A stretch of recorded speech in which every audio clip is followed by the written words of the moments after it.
Oh, we're live. We're back. It's been a while, but hi, world. Hope you're well. Hope everyone is well. Hope that everything is going well. Hope that you are okay and all that good stuff. I am a little loopy, but that's okay. We're still going to play and entertain with our storytelling capabilities and all that good stuff. It's been a while. So, quick summary. There was a plague. That plague's been cured. There's a fascist. We're working on unseating him and destroying his tools of power. There may or may not be gods involved in this. Our understanding of the world is limited. Our warlock's patron has been kidnapped and is tied bodily to the bottom of the ocean in a state of endless agony and torture. And as a result, our warlock has decided to go on a quest to uncover a magical item that may, in fact, enable this. The only magical item that enabled this to end and free their patron. The magical item that is under consideration is something that is rumored to exist inside a lost city, a city that is on the center of the Maelstrom. Whoa, the Maelstrom! Oh my god! And this lost city supposedly has weird rules of magic around it. One of our players, Juniper, is working on figuring out those weird rules of magic, while others are figuring out how to get there. And the way we've come up with getting there is that we're going to hire a pirate. And by hire a pirate, I mean we're going to work with a pirate who also happens to be the daughter of one of our characters who wants to go there and sail on a boat with them to over there to do this. And that's the epic pirate quest that we're doing right now. And all that good stuff that's about to happen. We're still in the city of Racy, though, the capital of Chalestra, and are working out how to leave the city in good hands whilst we are gone. Meanwhile, also, simultaneously, a certain someone named Kazan has somehow become a figure of political note against their will, standing up and fighting for the rights of people and of all shapes, sizes, and creeds, and that's where we're at. Does anyone have anything they want to add to that brief summary to catch people up? It was a horrible summary. I could have done better. I should have written something, but instead I took a power nap. The only thing I could add would be my cousin Vinny quote, and frankly, I don't think that would be helpful. So you're good. I'm trying to think about which one you're thinking of, but I honestly am too loopy to do so. Is there any more shit we can pile on to the top of the outcome of this game? Is it possible? Let me tell you, just as an aside, one of my groups that I'm running for, I ran for this week, and they asked me a pointed question that I'm supposed to ask you guys, and I was going to ask you guys off stream, but I can't help but ask you on stream now. And they said, so do you think that group, like the players, would mind if we just, I don't know, assassinated Primarch Magli in this economy? No. Want to? Okay. You know what?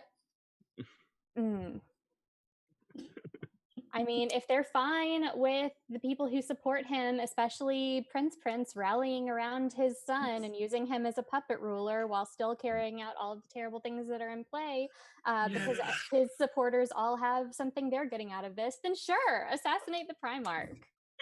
What do I care? We got a dozen of them. Yeah, you know. We could change the name from Assassination of Primarch Magli Blackice to Assassination of the new Primarch Blackice. Whatever. Aww. Apparently Primarch's not a hereditary title or something. He took his father's last name. That's precious. I know. Okay.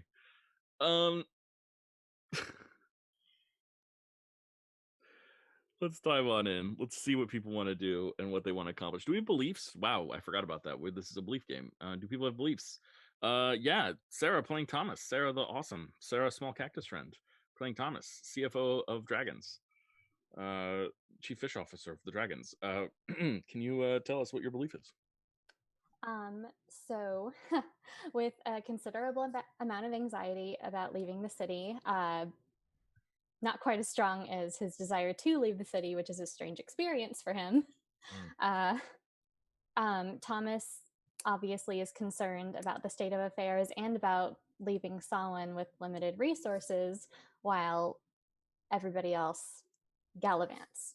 So He is okay. I think it would go. I always know what it is, but I haven't phrased it. So I think it would go something like, um, in order to make Sawan's job proportionally easier and to try to take some of the pressure off of the people in charge of the temple while I'm gone, I will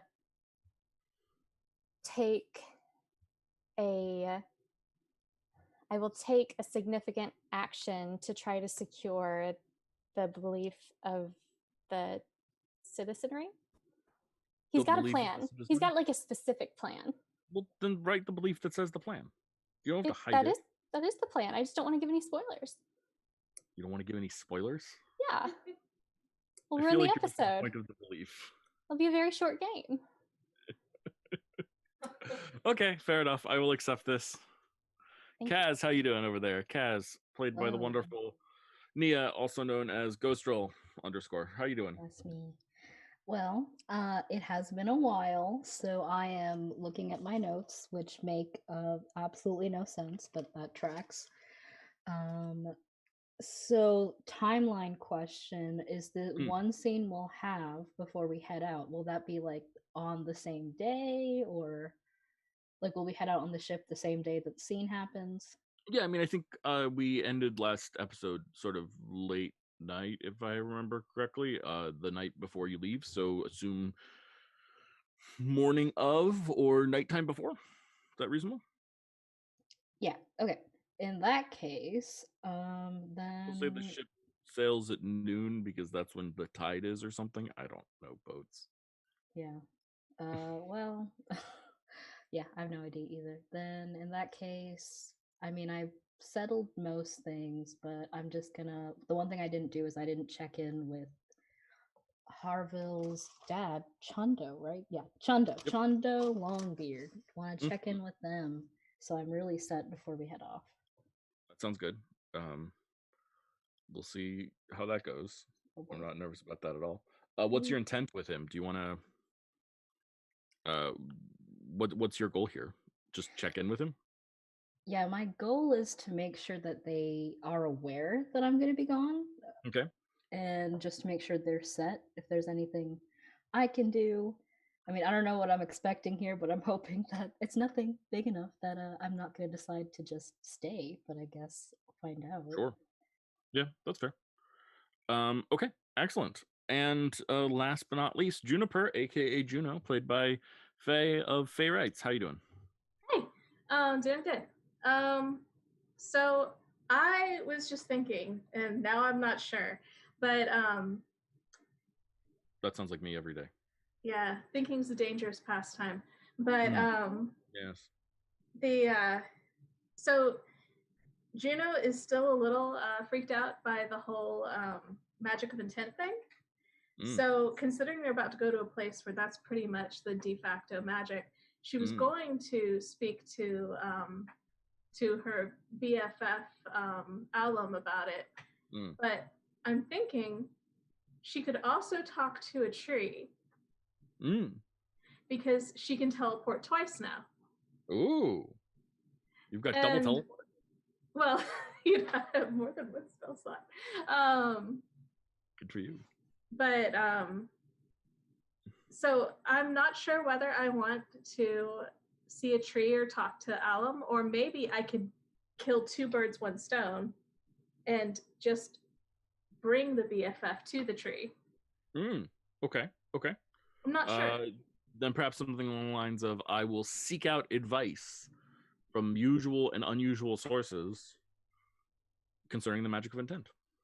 Okay, yeah, that works good, because she did beforehand tell him to come to the house and visit her.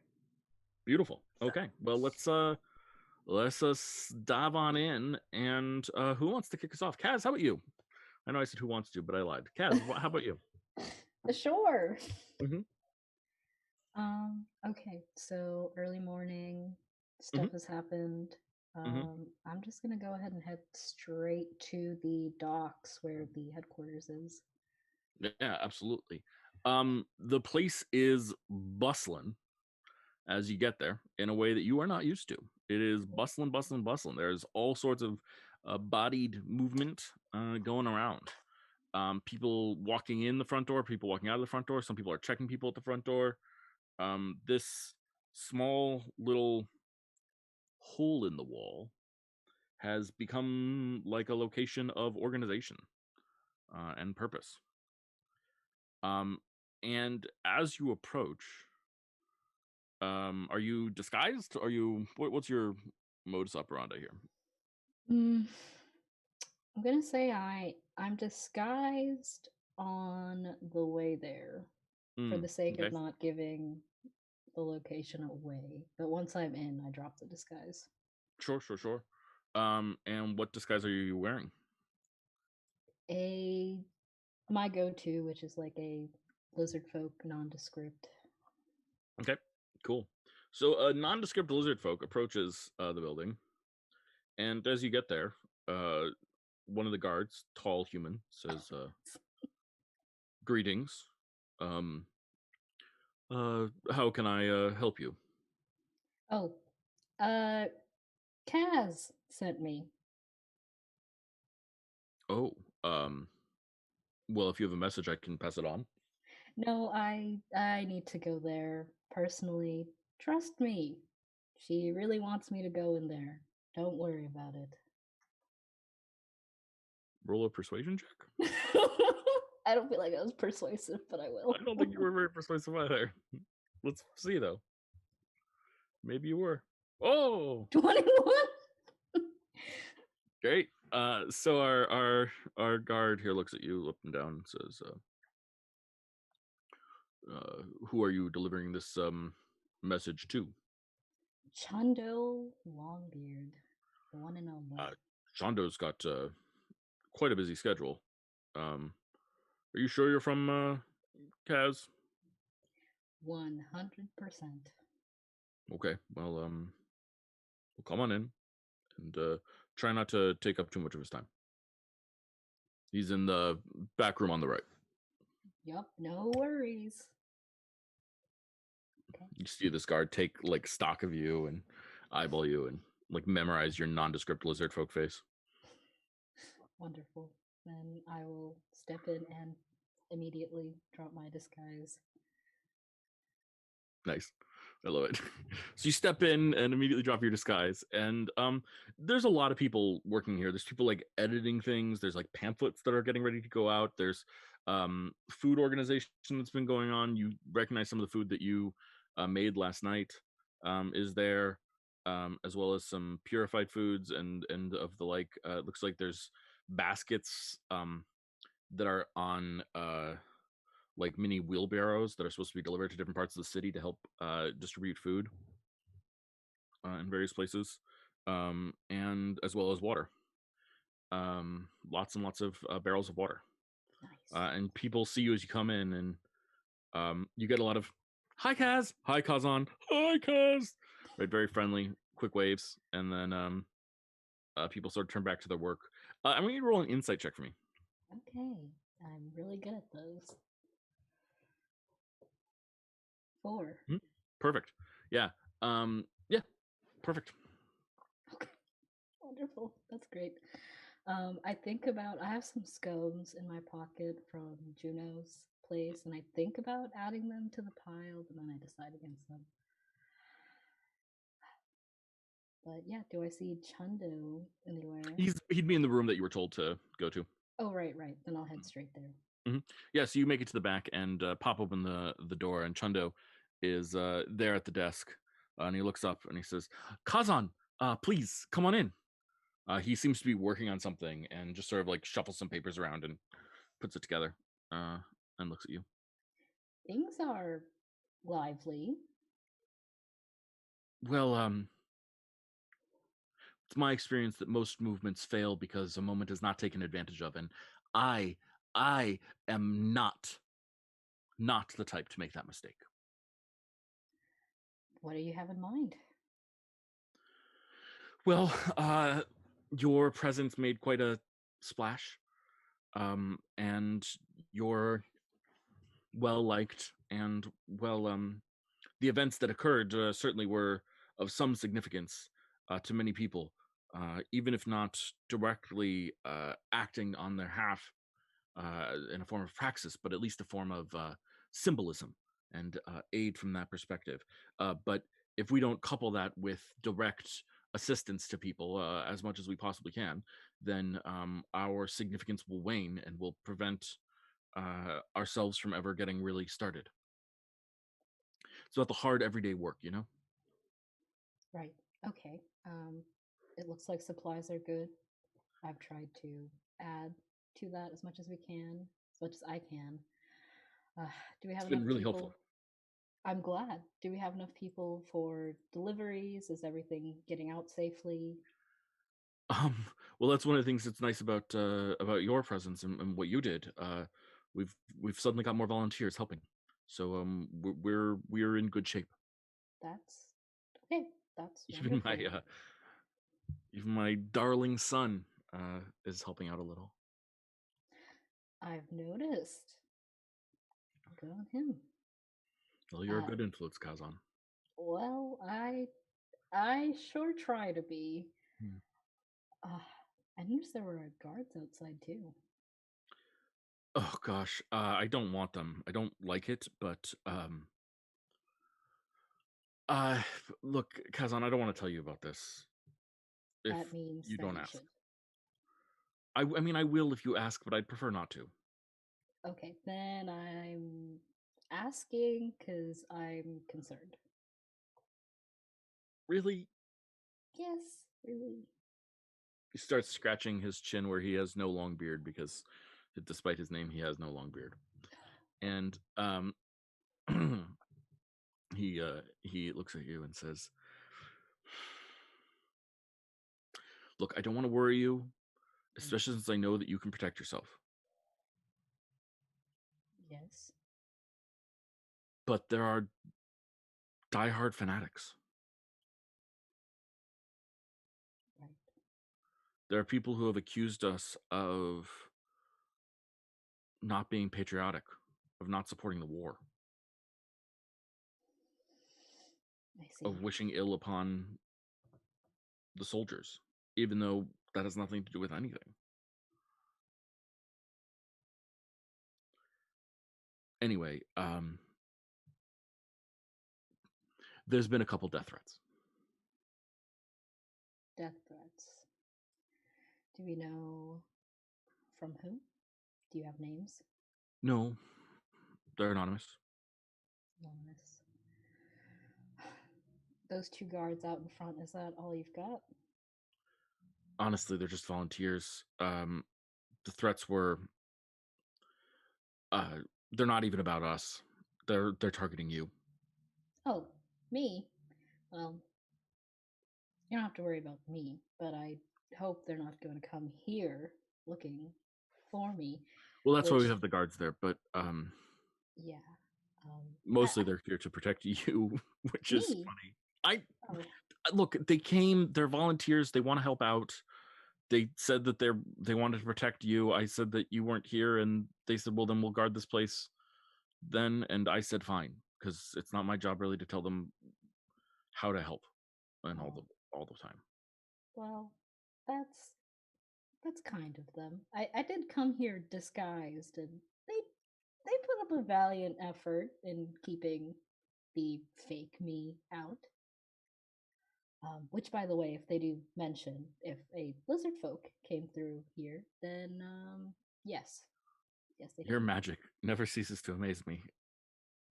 Twiddles his fingers. Well, it's got to be good for something. Seems to be good for a lot. Oh, through effort. So I am actually here to give you news that I was planning on departing for some time. I won't be in the city, which is regrettable because I'm a bit worried Oh, what will happen here, but well, honestly, I think that's great. If we can put out the word that you are gone out of town for some reason. I mean, I don't really want it to spread that you fled or something like that. So I have to come up with a nice statement to say about. Can you tell us where you're going and why? I'm going with a friend to find some yummy snacks. I'm not good at lying. I can't actually tell you. Uh, Your oh, your charming honesty is a part of your winning personality. Okay. Do you know what you want us to tell the world? I mean, do you really want everyone to think that I'm gone? Wouldn't that make you vulnerable? They know that I'm not here. Well, if the death threats are targeting you and you're not here, then less chance that we get caught in the crossfire. I But suppose. we could also go the other way. But people will want to see you. Well, you can tell them that I'm on business for Lady Iria. I think it's pretty well known that I work for her. Do you think you could get Lady Iria to speak to at one of our meetings? I can ask. I can ask. I wouldn't force her to do anything that she wasn't comfortable with. Oh, no, no, of course not. Well, she's such a charming and personable speaker, you know? She is. I'll ask her. I'll ask. That'd be wonderful. Okay, so you're away on business running an errand for Lady Iria. Yes. And how do you know how long you'll be gone?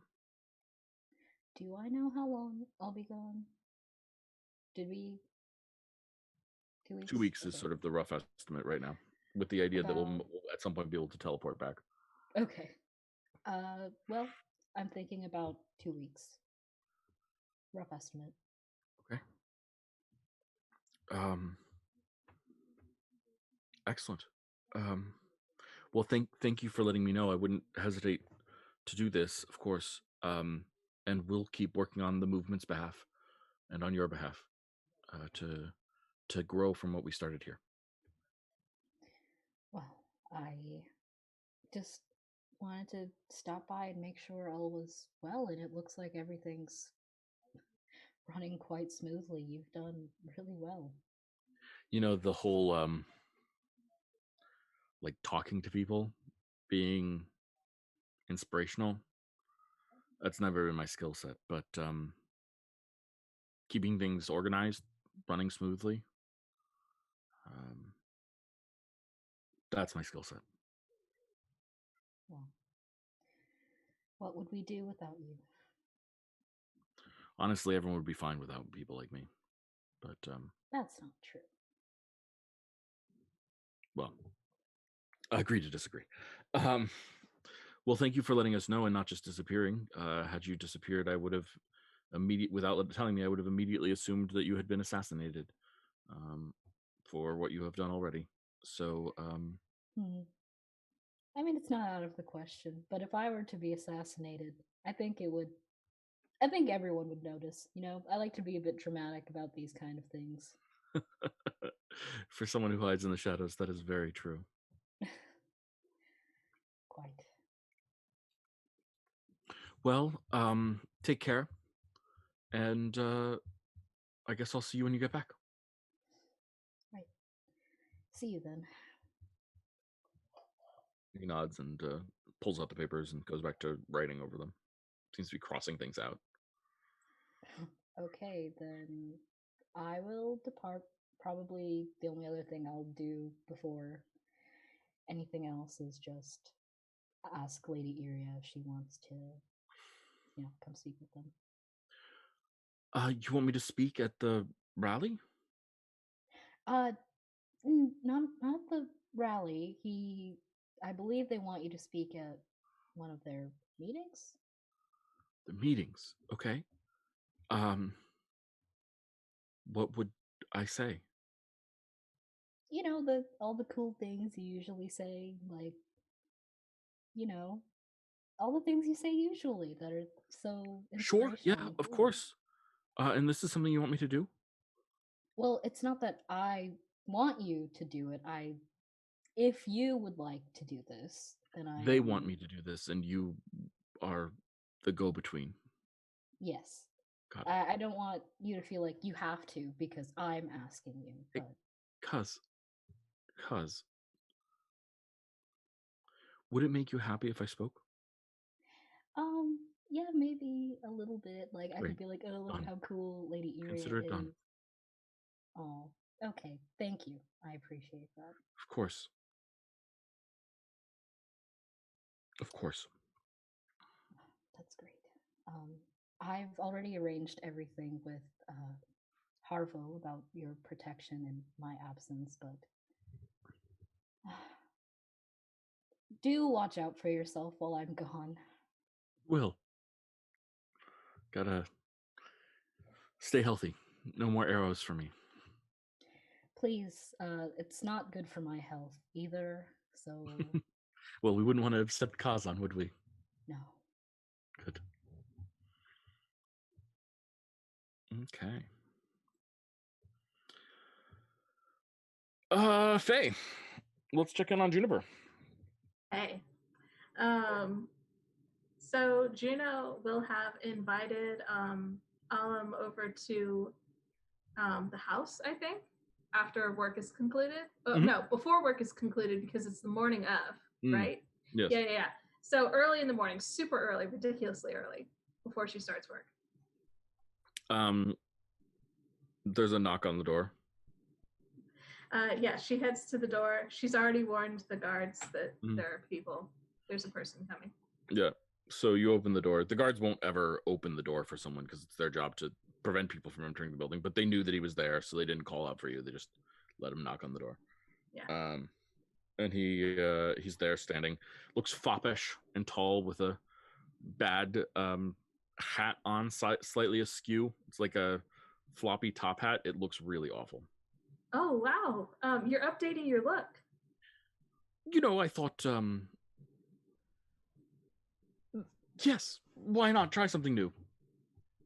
Well, hey. All right. Yeah, work on that. Yeah, I feel like every personal time style. I see you, you have a new tail, so I figured I should try something. True. You know what?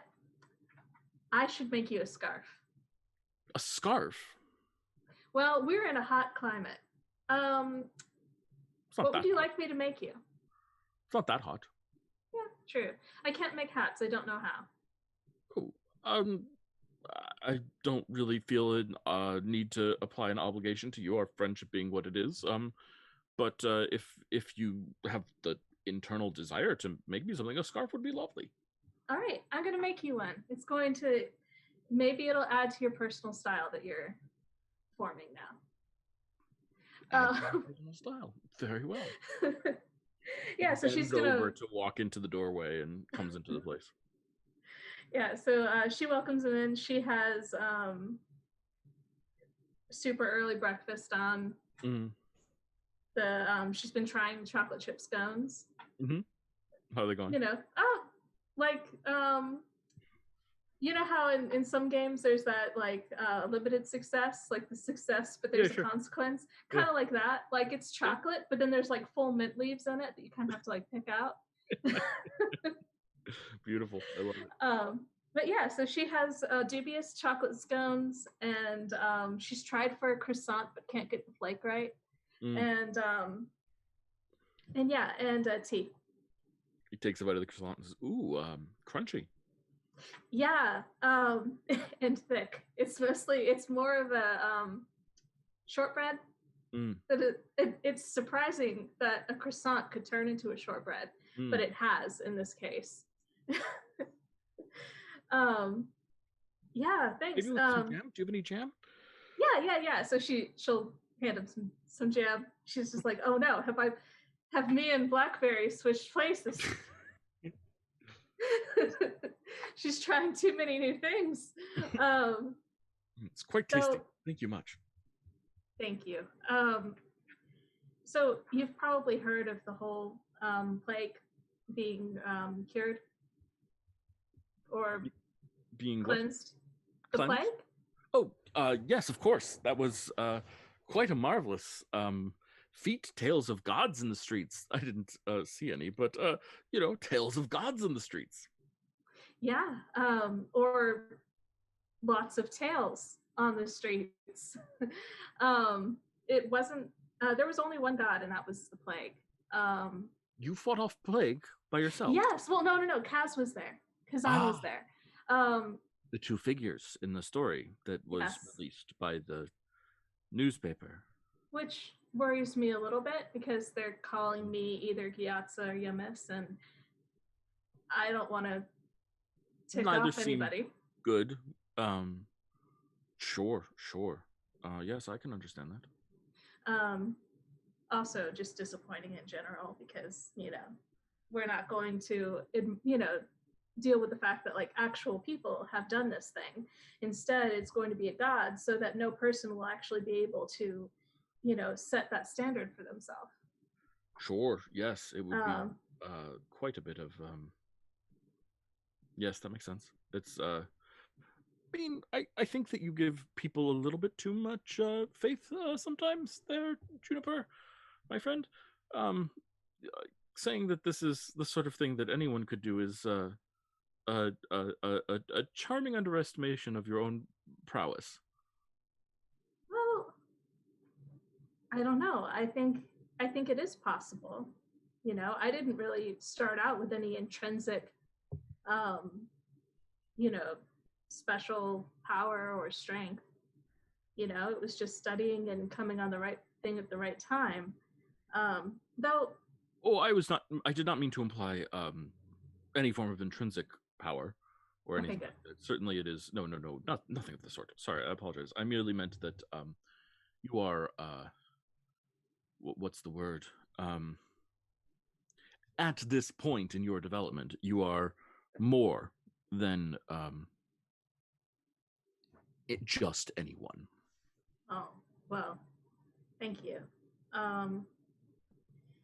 But part of that is why I actually wanted to talk to you. So we're going to, I forgot what it's called, the Maelstrom? The Maelstrom. Demon City. Yeah, I've mentioned to you that we're doing that. And of course, magic kind of changes there. Yes, I've been informed. I've never been there myself. And he reaches into his coat pocket and pulls out a map. This is why we're friends, Alan. What? Why are we friends? Nothing. Because you do things like carry maps with you, and.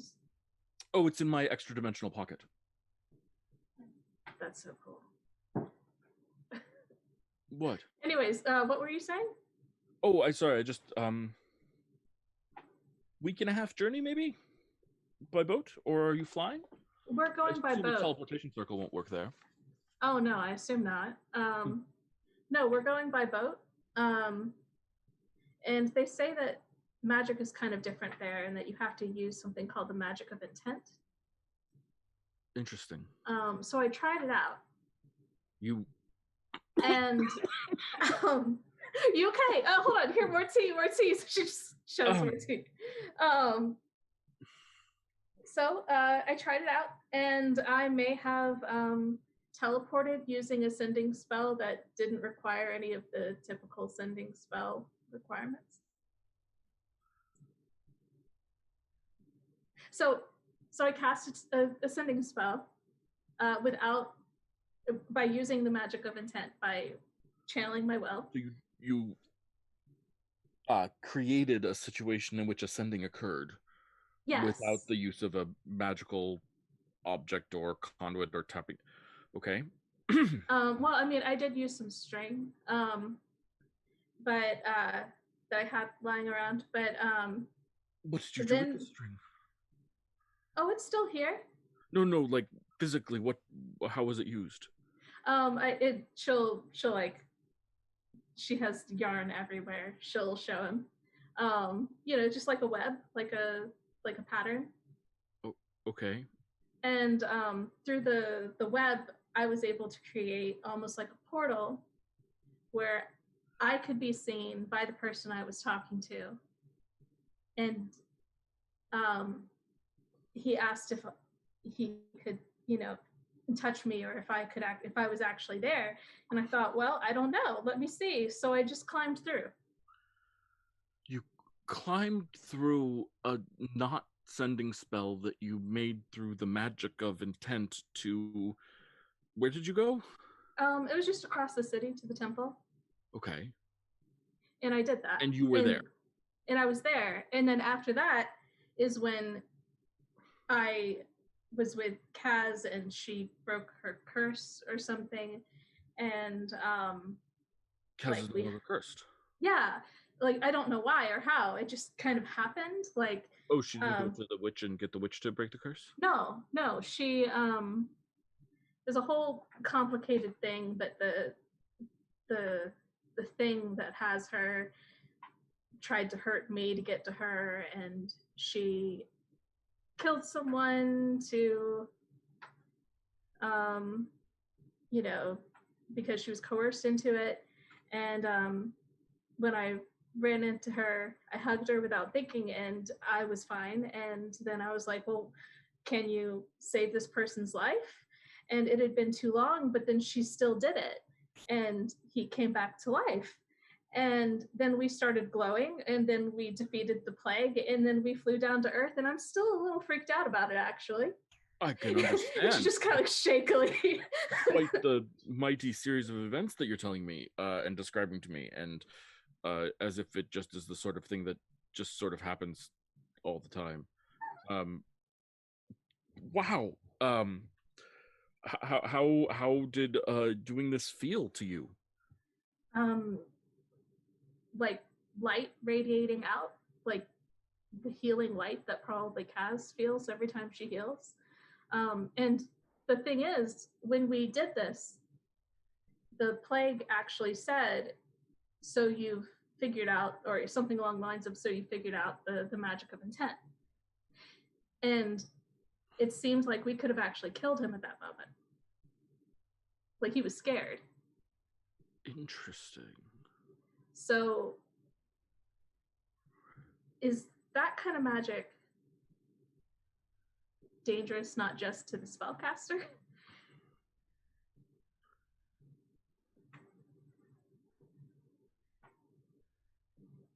Okay.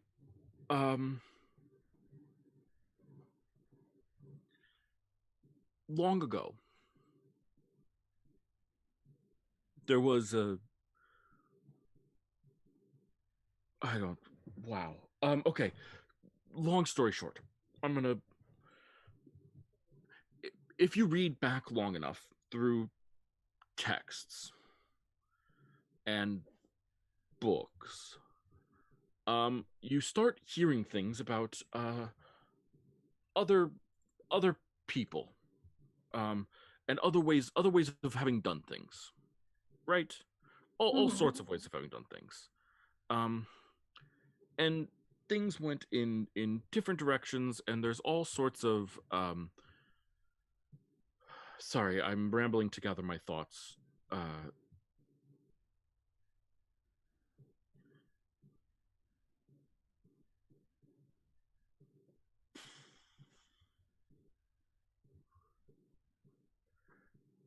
Okay. Have you ever heard the name Glantry? No. Okay. There was a very powerful, very evil creature that believed it was good. I think you, of all people, understand that people of great power who believe that they are good are sometimes not good. That the belief that one is good is not often, is not always enough to be good. And Galantry felt that the biggest problem in the world was not evil, but disorder. Oh. Chaos. And for Galantry, his understanding of this was formed in such a way that he decided that the best thing to do would be to impose his order upon all of existence. He was a lich. Yeah. He's dead now. Good. Thanks to a group of adventurers. But here's the deal. While they were doing that, they totally and completely changed certain aspects of how the world works. Kind of unintentionally, kind of intentionally. It's a little bit of a mix-up. I don't fully know what happened exactly. But in essence, before this, there were hundreds of places, I think is the right word, that were sort of all on top of each other, but you couldn't really go to each other. Okay. Like planes? We call them Alternate planes. worlds? Yes, Yeah. exactly. You've heard about planes before? Vaguely, yeah. Yeah, as wizards. Okay. Perfect. Yeah, of course. Great. Excellent. Well educated. Always glad to. So as a byproduct of what they did, they collapsed all of existence into only 2 planes. So there are only 2 planes left. There's this plane, which at the time was called the prime material plane, but now we just call normal. And then there's the other side, which is sort of all planes at once. It's the plane of shadow, it's the plane of fire, it's the plane of the Fae, it's all things at once.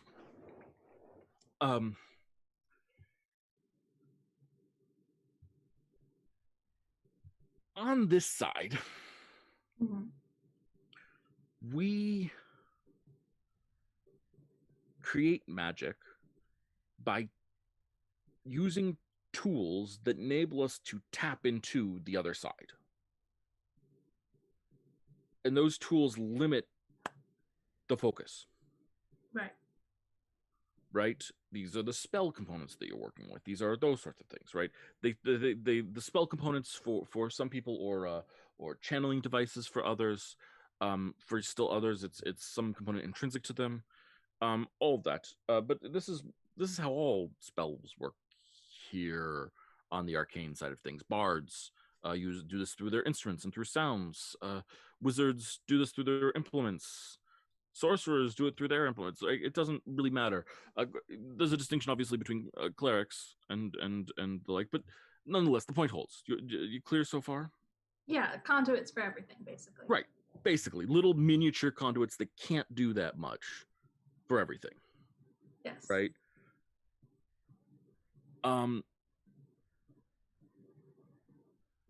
Intent, as far as my limited understanding is, and I've never done any real research into it, bypasses all of that. It basically asks you to pretend that you are on the other side and just act as if anything is possible. And then by doing that, enforce it into the world via your will. If we think of it as like wizards are trained to handle magic through fine tools that manipulate these things carefully, right? Yeah. Then the magic of intent is just like picking it up with your bare hands and swallowing it because maybe that'll make wings sprout. Right. But then, of course, if you do it wrong, then, you become a pair of sentient wings and you're stuck there forever. Right, exactly. And on top of that, like, there's a whole other side of this, which, again, I haven't done any research into this, so I need to do more research into this. But my vague understanding is that if enough people do it and they do it in the wrong way, or if there are enough powers channeled in the wrong way and things like that, it'll actually gradually make this plane closer to that plane. Oh. They'll drag closer together. So that's what's happening in the Maelstrom, then? Maybe. I mean, it's supposed to be a city full of demons. Right. That sounds like it's possibly that, but it could also be just old wives' tales of folkloric stuff. I mean, I'm not saying it's not true. I've never been there and I don't have any research, and I have not thought about the city of Caprina really ever in my life. Gotcha. And you've never been to this other plane? The other side? Yes, of course. Oh, you have? Okay. Yeah, I was from there. Right, yeah, of course. So, of course, melding that with this world would be really horrible, but... It would certainly be different. I don't... Probably. Hard to say. Yeah. And do the gods access that plane a lot?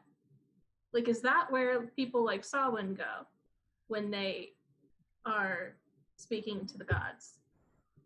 I don't know. Wow, I don't know. Oh yeah, you've never been on one of those things. No. But is that where the gods reside? No, mostly the gods seem to reside in space. Oh. Or the oceans. Or yeah. deep within the earth. Hmm. Or inside a lot of people. Yeah. That is something. I'm gonna have to talk to Salwin about this, actually, I think. Probably not a bad Yeah. idea. Sorry if I've made you uncomfortable. Or is it the scones? No, of course. And eats the scone. You don't have to.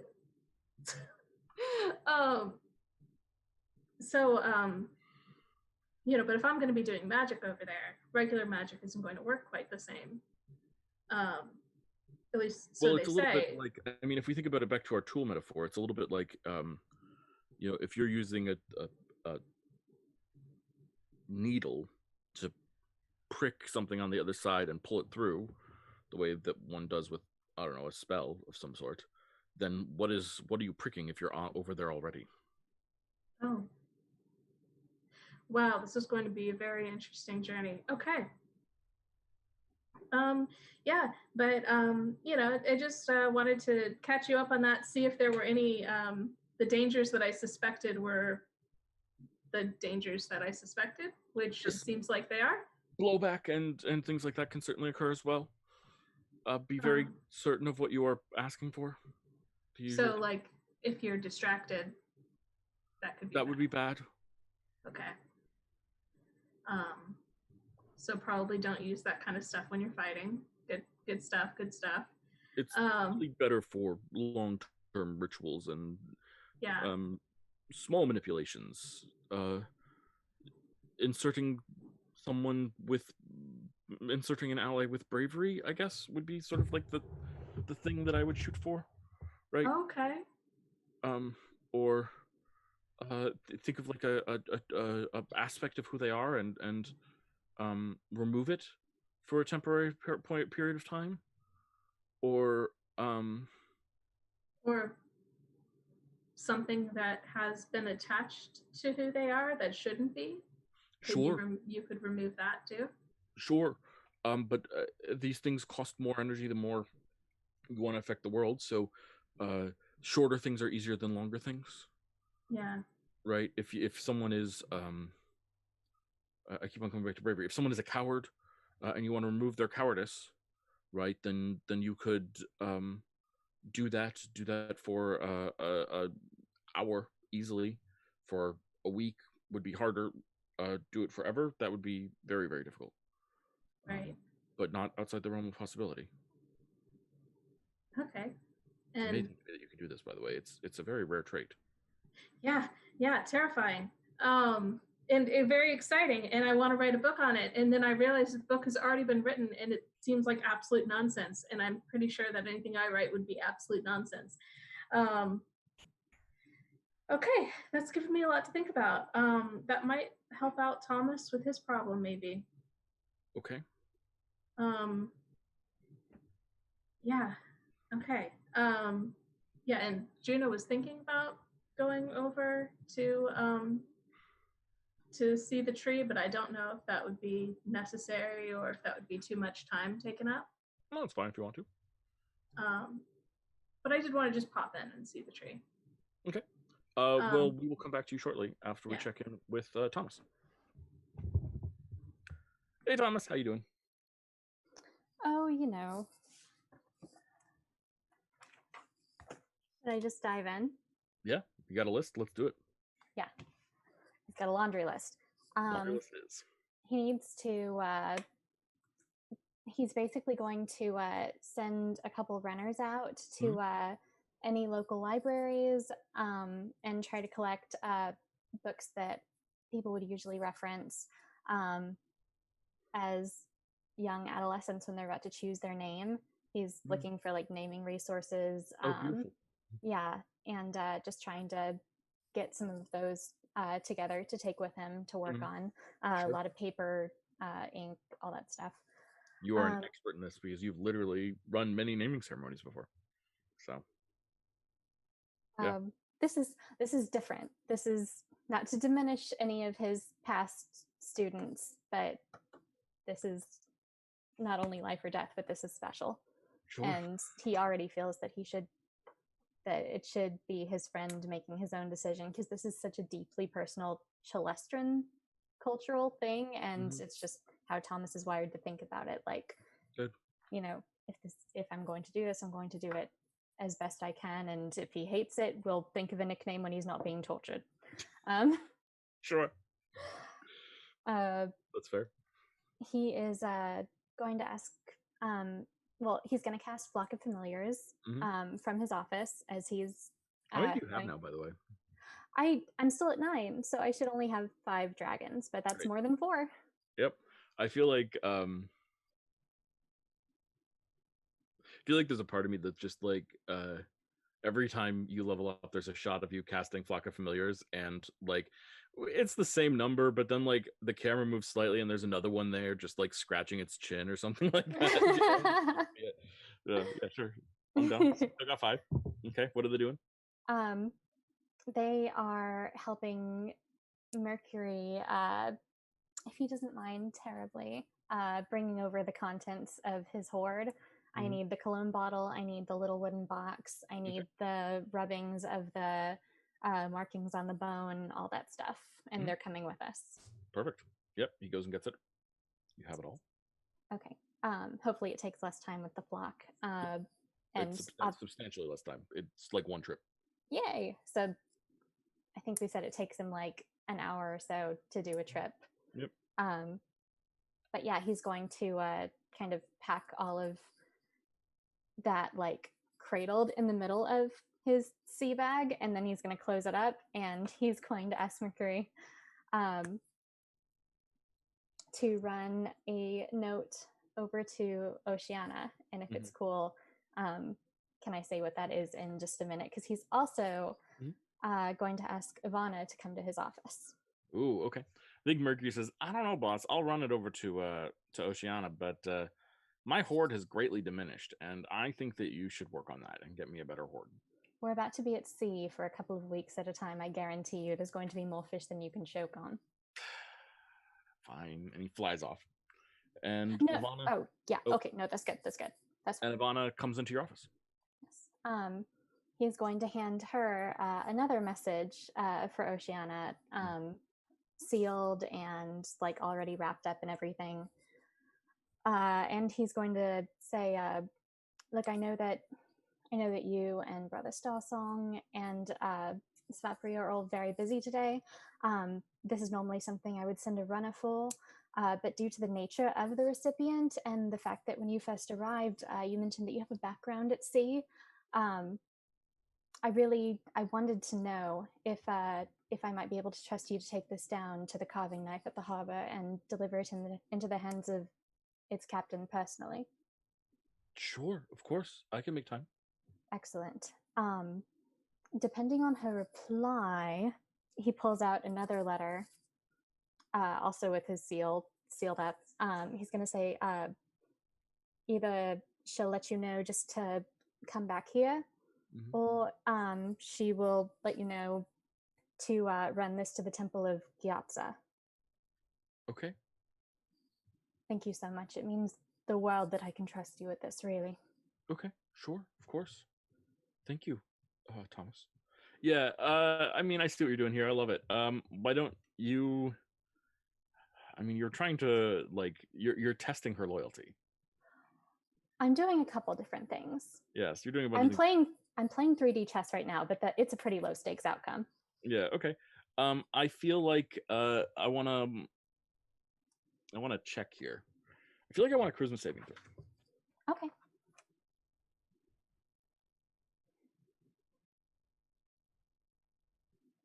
Saving throw. 28, natural 20. Nice. Okay. Beautiful. Okay. So what the happened? letter that he's sending to Oceana with Mercury Mhm.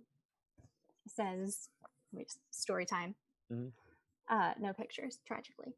Says, darling, my assistant is heading over to you with a message needing your reply. Before you say anything, yes, I know she's a double agent, but she's rather a better person than she knows, so we're working on that. And I'm being very cautious, and anyway, I'm relying on her to help boss people while I'm gone. So if you please, I need her back intact and less than suspicious. Thank you.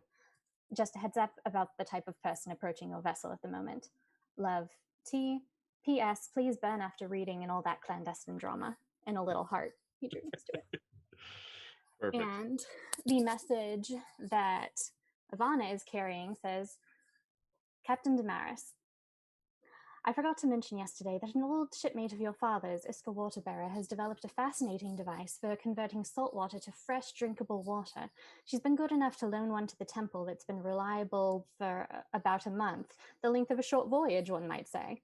If one were interested in being required to carry less water, increase vessel speed, or free up room for more interesting types of ballast, perhaps one of your lieutenants might fancy paying her a visit at her shop near the temple. By the by, I'd never do so without your leave, but would you care if I drop your name with the Temple of Gyatso to try to wrangle one of their pieces of ceremonial armor? I get an old feeling it'll come in useful. If you wouldn't mind sending word back with my trusted assistant, she may head straight over there after. If not, I'll make do. Just let her know to return to me safe and sound. And he put extra little flourishes on those words. And then it says, best regards, Thomas Dagmar, High Priest of Tamden. And P.S. If we have Iska's only prototype, the temple may no longer require it. Just let me know if you care and I'll check. Perfect. I love it. Yeah. And let's see. I mean, This is a lot of admin stuff. Yeah, sure, go for it. No, he's just gonna leave instructions with Brother Starsong that Thierry and her physical description is a community leader working with food distribution, and if she or her runners show up, they are not to be turned away. Okay. Let's see. And then I think he's gonna wait for Ivana to return because I need to have him do a ritual, but that's going to take time. Okay. Yeah. So what is the message to the Temple of Gyatso? I don't actually have that drafted, but basically it's something along the lines of to esteemed so-and-so, blah, blah, blah, High Priest of Gyatso. Because he's been communicating with the other temples throughout the summer, like some may be more warm versus strictly professional, but he knows who to write to. Of course. He is going to be like, I'm embarking soon on a voyage that Captain Damaris of the Carving Knife has been good enough to, to ferry us on. I won't pretend that there's not a small amount of danger involved on any sea voyage, and as a result, this is just off the top of my head, I wondered if I could trouble you for one of the ceremonial robes with the studded light armor, because you can never be too terribly careful. And I know that Captain Damaris, in her occupation, would be grateful for the additional security, blah, blah, blah. Sure, yeah. Yeah, I think this all goes off without a hitch. Quite beautifully. And they give you your ceremonial studded light armor. I think it also is enchanted with a anti-drowning spell. You can breathe underwater, but good to know. Yeah, I mean, it's just it's what it all it's like what they would have on this, right? It's sure. They've got swimming spells and they've got anti-drowning spells for their shark LARP. Exactly. Yeah. Perfect. Makes sense. Awesome. Okay. Yeah. So she returns. Yeah. So Asana returns. She's got the armor and she gives it to you. Is it Asana? Because I know we said Ivana. And then Ivana, I was like, sorry, Ivana. Asana. No, I was like, that's a familiar name, but nope. Asana is someone else. Sorry. Okay, if we wanted to retcon it because of pop culture reasons, I would understand. No. It is a different PC in a different campaign. Sorry, Sophie. Oh, okay. It's Ivana. They're dimension hopping. It's fine. Nope, they're not dimension hopping. They're in a different part of this world. They're in the Cabal right now. Oh, okay. And they're about to meet your boyfriend. Ooh. Oh shit. Damn. Sorry, just total aside. It's well, I don't know their alignment, so I'm not sure if that's good or not, but okay. He's going to ask Mercury, because enough time has passed that hopefully it should just be back to him again, to curl up on top of the sea bag and, take 5 and not let anybody in there while he's about to do this ritual. Done. So before he does it, and if we said we're leaving at noonish, okay. So he would have true to form, he would have gotten up early and done all this in the wee hours of the morning so that he has enough time to get this going. Actually, if it's okay, I think what would make sense would be the previous evening. He would have, put this out to the priests for people who were coming in and out of the temple, and people who have homes to return to and stuff like that. Kind of send messengers out to nobles who were known to frequent the temple and stuff like that. And the message that he's putting out is everyone living within a half mile of the temple should prune their gardens, if they have any, for any tainted produce in the god's name. Okay. Just get all the plants out of there. Okay. Sure. So that's the message you're passing on. Yes. And in the early hours of the morning, he is going to go out. He's going to bypass the ceremonial pool for this type of thing, I think. Although, he's going to bypass it, and he's going to head up to the altar at the far end of the pool that he's utilized in the past. And he has another note that he's written, and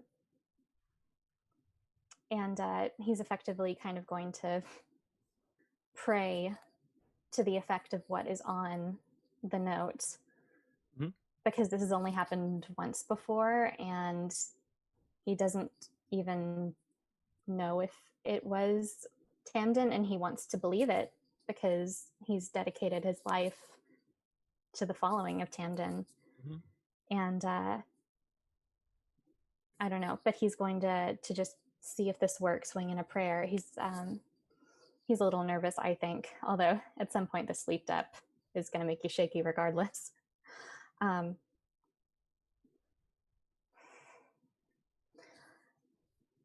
know, hopefully you know, that I've worked in your service to the best of my ability, and it's natural that certain people have different interpretations of the role of the priesthood and what we are supposed to mean to the people of this world. Are we interceding on behalf of the people to the gods? Is that even a requirement?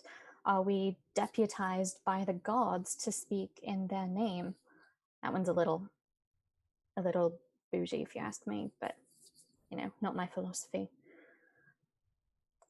I know that the High Priestess has her own views, and perhaps she's right, and perhaps I should be minding my own, but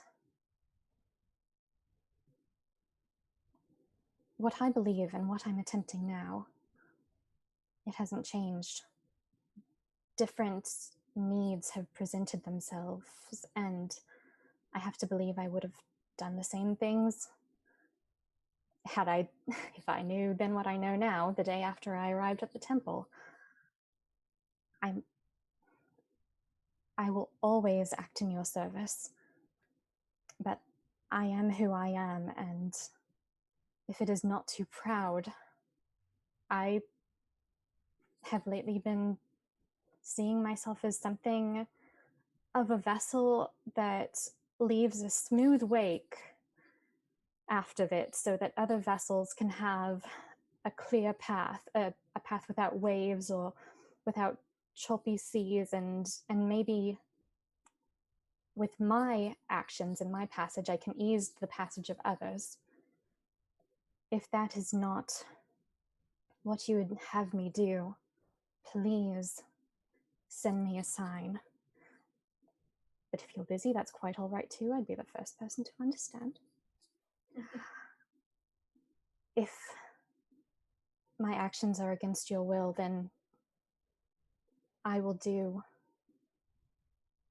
whatever may be best so that someone else may better serve you. But with your blessing and with what I carry in my heart and what I believe to be in service to you, I feel that we have more to do here. And he lays the letter on the altar, and he grabs a cushion and kneels on the floor, and he settles in and gets as comfortable as possible to cast the 8-hour plant growth ritual.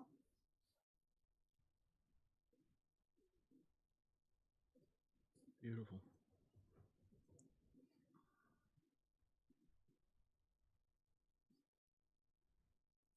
What does it look like when you're casting this ritual? I think that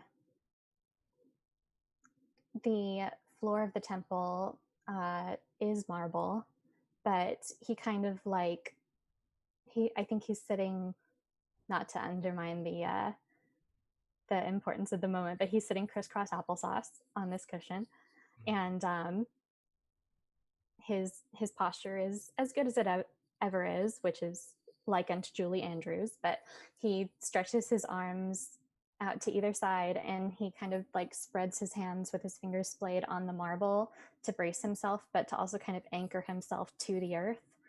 And he just kind of goes into deep breathing exercises while he draws on the connection that he can feel with his patron, and he kind of focuses on a rhythm of breathing and of feeling that power channeled, and knowing that as long as he can feel it, then his patron is still alive.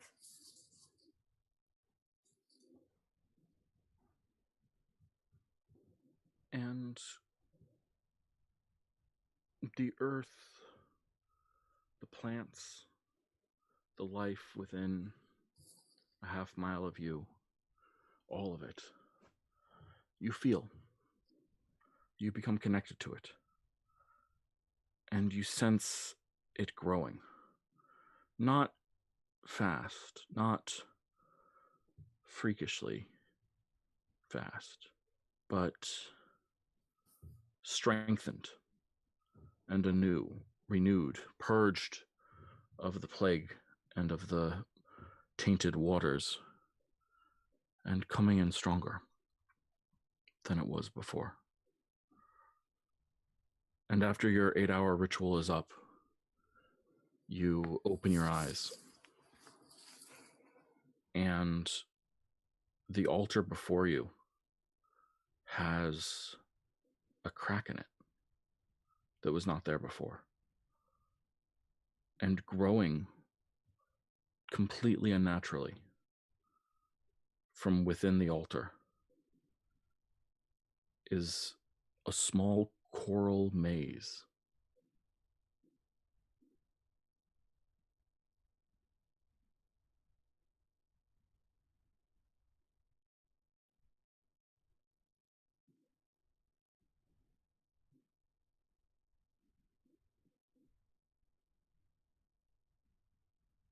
The high priestess is going to be pissed. And I think that's where we're going to take our break, guys. We'll be right back. Yes.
Everyone, we're back. Hope you're doing well.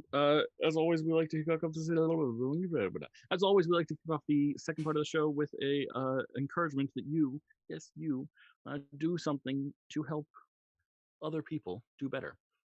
Whatever that looks like for you. I don't know who you are. I don't know where you are, but on some level, some way, you, yes, you, are in a position to help someone, and I think that you should do it. I think that's one of the purest moral goods.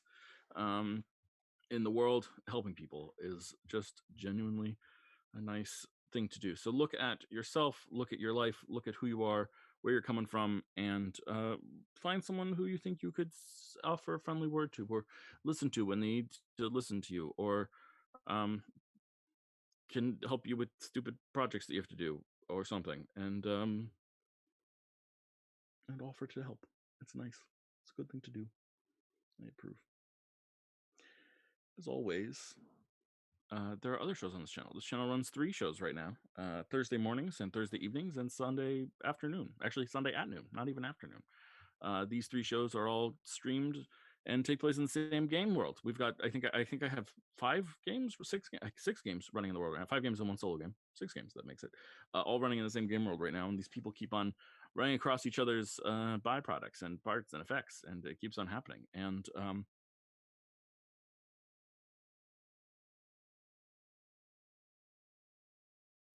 it's really fun, and you should check out some of the other stuff. Back to this game, though.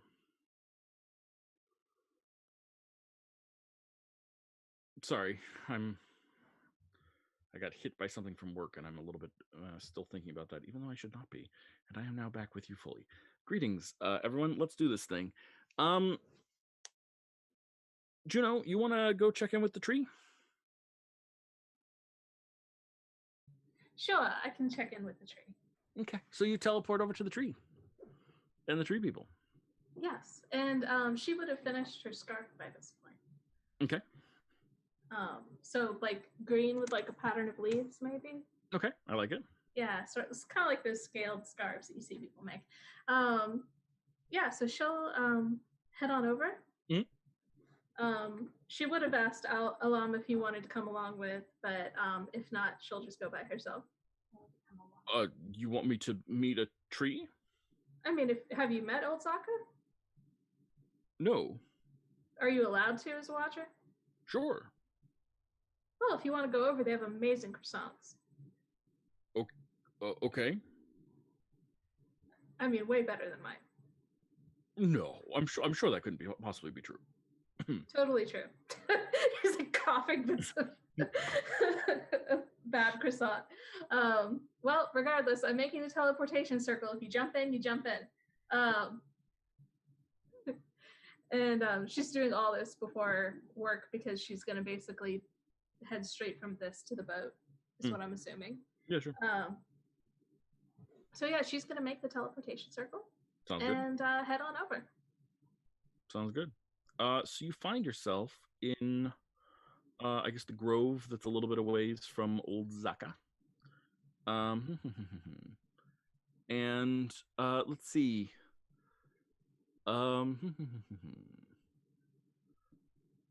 There's someone different there that you have not seen before. Oh, who would this be? This person is named Arai Sakiko, and they are a hobgoblin. Oh, cool. Greetings, she says to you. Hi, pleased to meet you. I'm Juniper. My name is Arai Sakiko. I am the speaker of Flora. Oh, nice to meet you. Speaker of Flora, okay. What brings you here? Well, I totally understand if she is busy, but I was wondering if I could speak to Old Zaka, or I heard that the Speaker of the Trees is here, and I had something for him too. Sure, Speaker Lore is here. May I inquire as to whether you have ill wishes or not? We had some trouble recently where someone managed to poison a river and it corrupted the tree for a while, and it took us a little bit of assistance to get it back, and I just want to a group of us have decided to spend our time here a little bit and check in on people. And she sort of looks at Elam.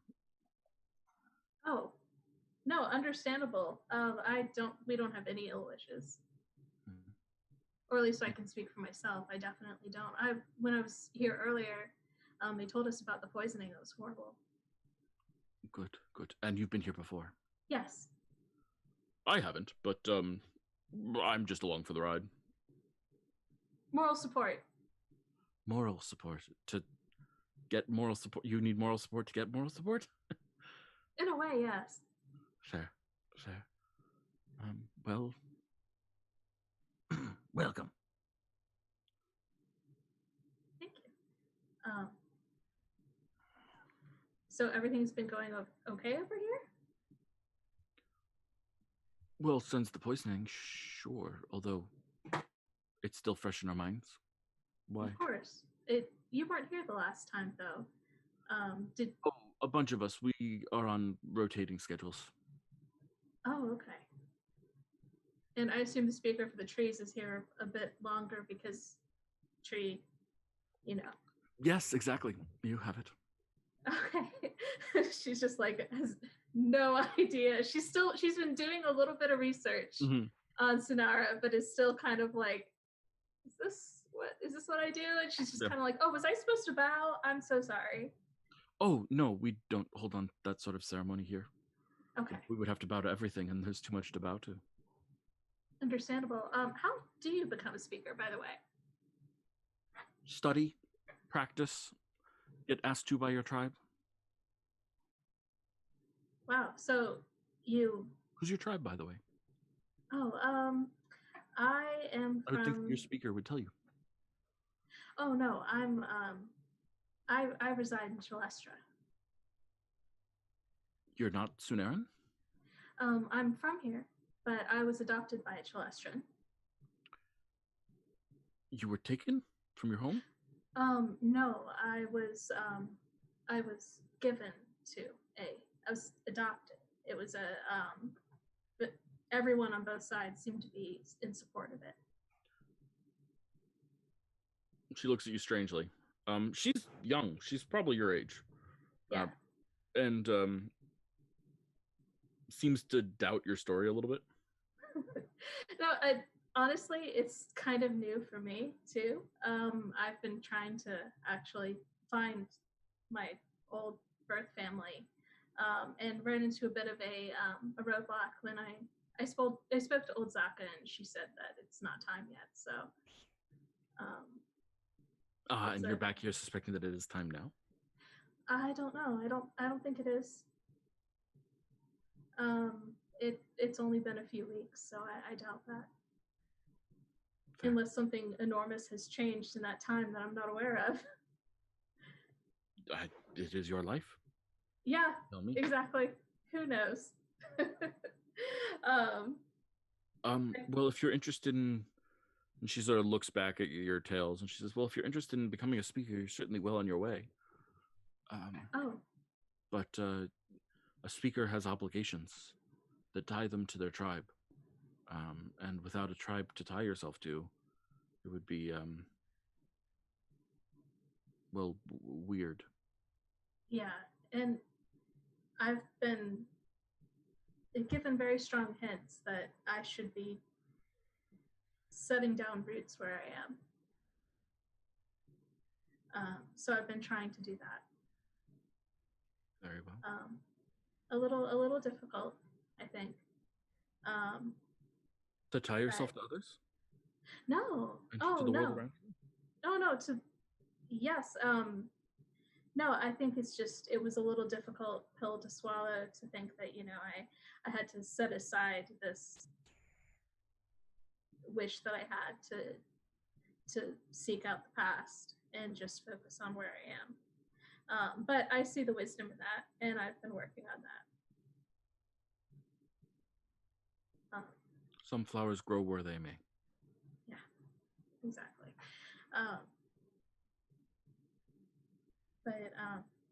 But wow, so she's pretty young to be a speaker then. Were you asked to be speaker of Flora, or was this something you always wanted to do? It's I was promoted recently. Our Oh. my tribe's former speaker was involved in the Oh no. yes. So I was determined to not be guilty of this and was asked to step in. So it's a new thing for me. I've Are you only doing okay? a couple months. It's a new job. I'm grateful for my time here to rest between dealing with everyone's issues and whatnot. Yeah, so that's a lot of responsibility to suddenly receive. Yes. Yeah, wow.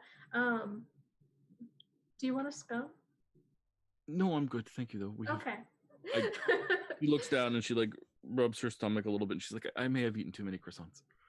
Oh yeah, no, I told Alam here about the croissants. Yes, I'm quite curious to try them. It's just like, oh, by the way, I brought this whole ass man here. Yeah, and she looks at him. She's big, right? She's she's not as tall as he is but he's like a twig, and she's like built. Yeah. So he's like, I don't know, 6'5" twig, and she's like 6'1" but built, and looks up at him and nods and says, "Yes, well, they are down the path." Well, thank you for introducing us, and best of luck. Of course. Yeah, so she is going to man, if she had a business card, she would leave a business card. Because it's like, okay, I want to keep in touch with this person. This person seems cool. Okay, yeah, so she's gonna head on down the path. Mm-hmm. Sorry, I just got suddenly very invested in this random NPC. You think this is an NPC and not a PC? Oh, interesting. Ooh, okay. Sorry. We're good. I get to tease things like that. It makes me happy. Okay, fair enough. Back to it. So you head down the path, and Alam like peels off to go eat croissants. But then like sees you heading the other direction, like grabs 6 croissants and just starts following you. So a tree that we're going to speak to? Yeah, you mentioned Old Zaka before, I think. Sure, yes, of course. I just I've never spoken to Old Zaka. What do you call her? I assume old not that seems inappropriate. That does seem inappropriate. I think I went with ma'am last time. Yeah. But that's just me. I think she's okay with Old Zaka. Okay. I don't think trees have the same kind of trouble with age as we do. I mean, if you're an old tree, isn't that a good thing? True. Still, it would be interesting to see an etiquette book written on the subject matter of appropriate ways to deal with and speak to trees. Yeah, that's true. And, she is technically a god, so this could actually work with that book that we were discussing. So she's, like, all on board with that. So they have a little discussion about the book situation on the way. Mm-hmm. And does she see the speaker for the trees at all on the way? No. No. Darn. I think more like you'll see him on the way back. Yeah. So yeah, she's gonna head over and see Old Zaka. So again, you see this glorious grown tree. It looks almost like a banyan tree and just extended in all directions. Just leaves everywhere and the underbrush everywhere. Wow, that is quite the tree. Isn't she beautiful? Yes, she is. So we were told before. I don't think anyone has like let us in this time. Before it was a 1-by-1 thing, but you're supposed to like, sit down and empty your mind and focus on her, and you can talk to her. Very cool. Uses a lot of like tree metaphors, which makes sense. Just which are really, she adds like makes sense looking at the tree. And but yeah, of course, yeah, be respectful, usual. So she's gonna. Considering disrespect to a. Oh, of course, you would never. Okay. You would never. And she is going to find somewhere cozy to sit down.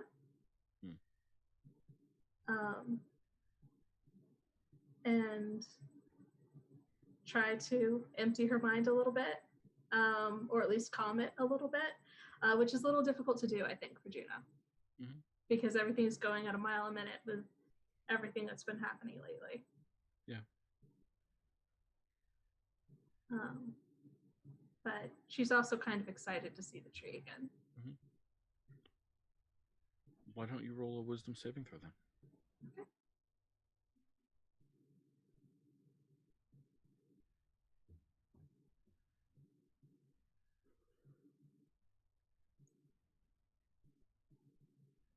That is an 8. Mm-hmm.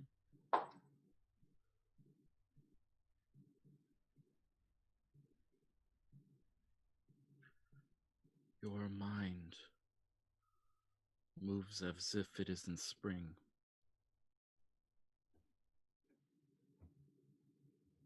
A little bit, yes.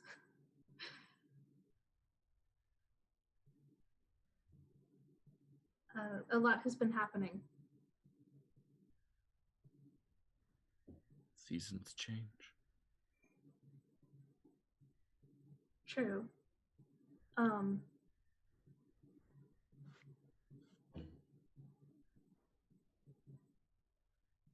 And everything's going well with you? No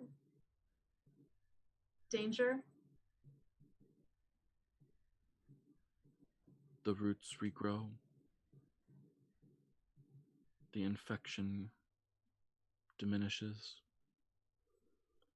Sunlight feels warm again, where once it felt cold.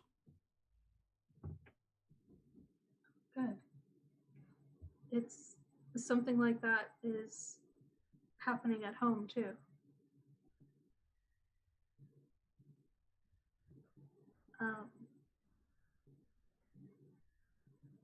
I may have done something to help the land that had been cursed in a similar way. Not exactly the same, but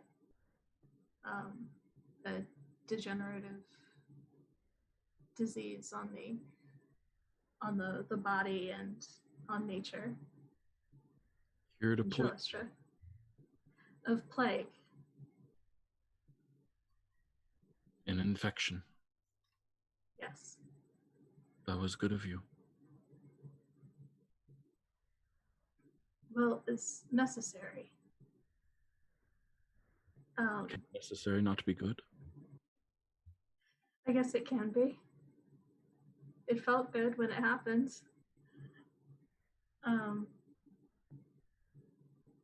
But the power that we used for it was rare and different. And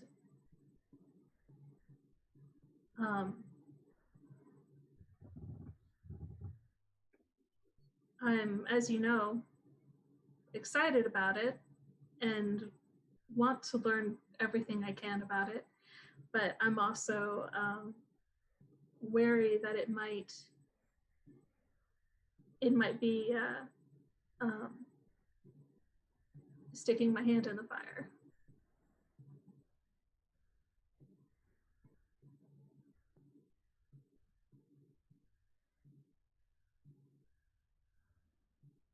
Tell me, do you know why grass grows?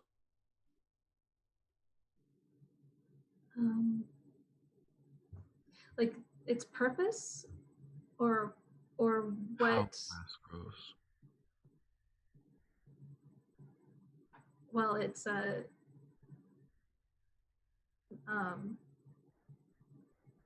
seeds in appropriate soil and water and sunlight. Yes. Magic.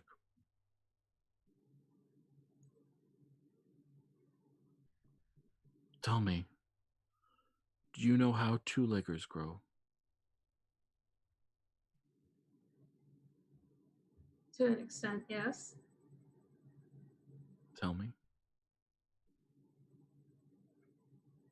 And with the right opportunity for life to grow, given the right, like having the right soil, having the right circumstances to grow and flourish, people who love you, to make sure that you're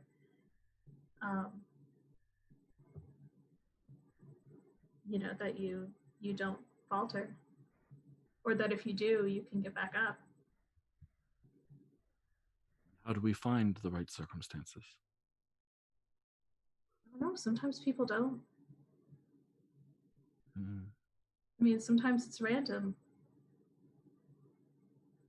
There are people in Chalestra who are in horrible circumstances, and people have abandoned them. And, it's unsure where they're going to be in a year. Mm. It's hard.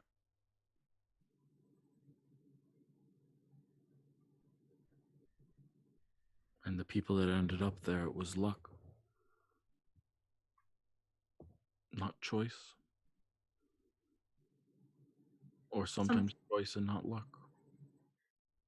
Sometimes, and sometimes through the choice of others. And the growth that they show, it is magic.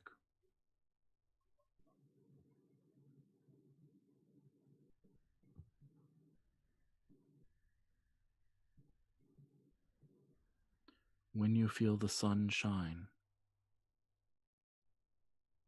take what you can. The sun gives its light freely. Fill yourself with as much of it as you want.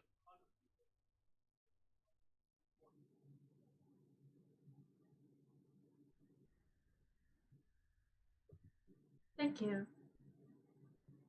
I'll try. And also, thank you for the gift. It's very useful and beautiful. And she has a little knitted holster that she's made for it. Mm-hmm. She has there. Is there anything that I can give you? Anything you want? I have no wants. I only am.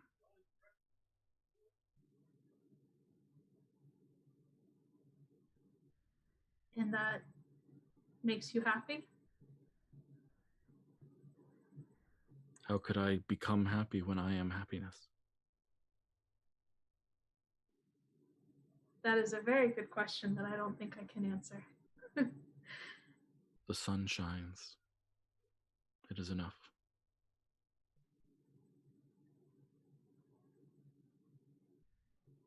Well, thank you. I appreciate it. I'm trying to take what you've said to heart.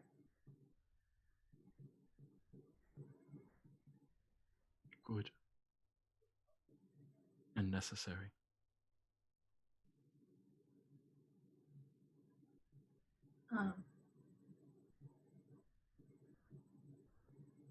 And this is going to seem cheesy, but she's going to ask, do you like hugs? I have no objection. Would it be appropriate if I hugged you? Many have. Okay. Yeah, Juna's going to hug a tree. As you do, you see that Alam is still sort of in a trance. Oh. Is he okay? informing him of things. Oh. Gotcha. I'll, oh, wait. So, Juno might wait a little bit, see how long this might take. Yeah, it's about 2 minutes later. It comes out of Okay. it. You see that he's crying. Oh. Oh, hey. Hey, are you okay? What? Oh, yes, of course. Everything is well. You don't have to say it if it's not. What do you mean? Well, you don't have to say everything's well if it's not well. True, I do not have to. Okay. I just wanted you to know. I understand, Juniper. No, our friendship is deeper than that. I expect much understanding, and it means much to me. Okay. Well, I hope it was a good conversation. She is very wise. She is. Very nice. Perhaps. She's gonna insight check. Yeah, feel free. She can't insight check a tree, but she's gonna insight check him. Okay, it's a 14. Yeah. She told him something that is true that he did not want to hear. Ah. Okay. Now, I asked her this earlier. But would you be okay with a hug? But of course, Juniper. Okay, so she's gonna go in for a, Do you like, need to lift you so we choice can hug. hug torso to torso, or should I come down to your level, or do you just want to hug my? She'll jump. Oh, jump hug. hi. Oh, hi. And I think he hugs you and like holds you to his body with his left arm, and with his right arm like pets your fur a little bit. Totally okay. We're at that point in our friendship where that's fine. Yeah, she's gonna give him that big, comforting, fluffy hug. Her hugs have extra hug points, I think, because of the fur. Because of the fur. I'm just gonna say, yeah, it just over the table. I'm gonna say the furs, extra hug points. Totally down. Yeah. And you hear, Madam Juniper. Oh yes, it's still being hugged. Just kind of like twists around. Yeah, Alum tries to turn you, and you see a very fuzzy, very short little foxfolk.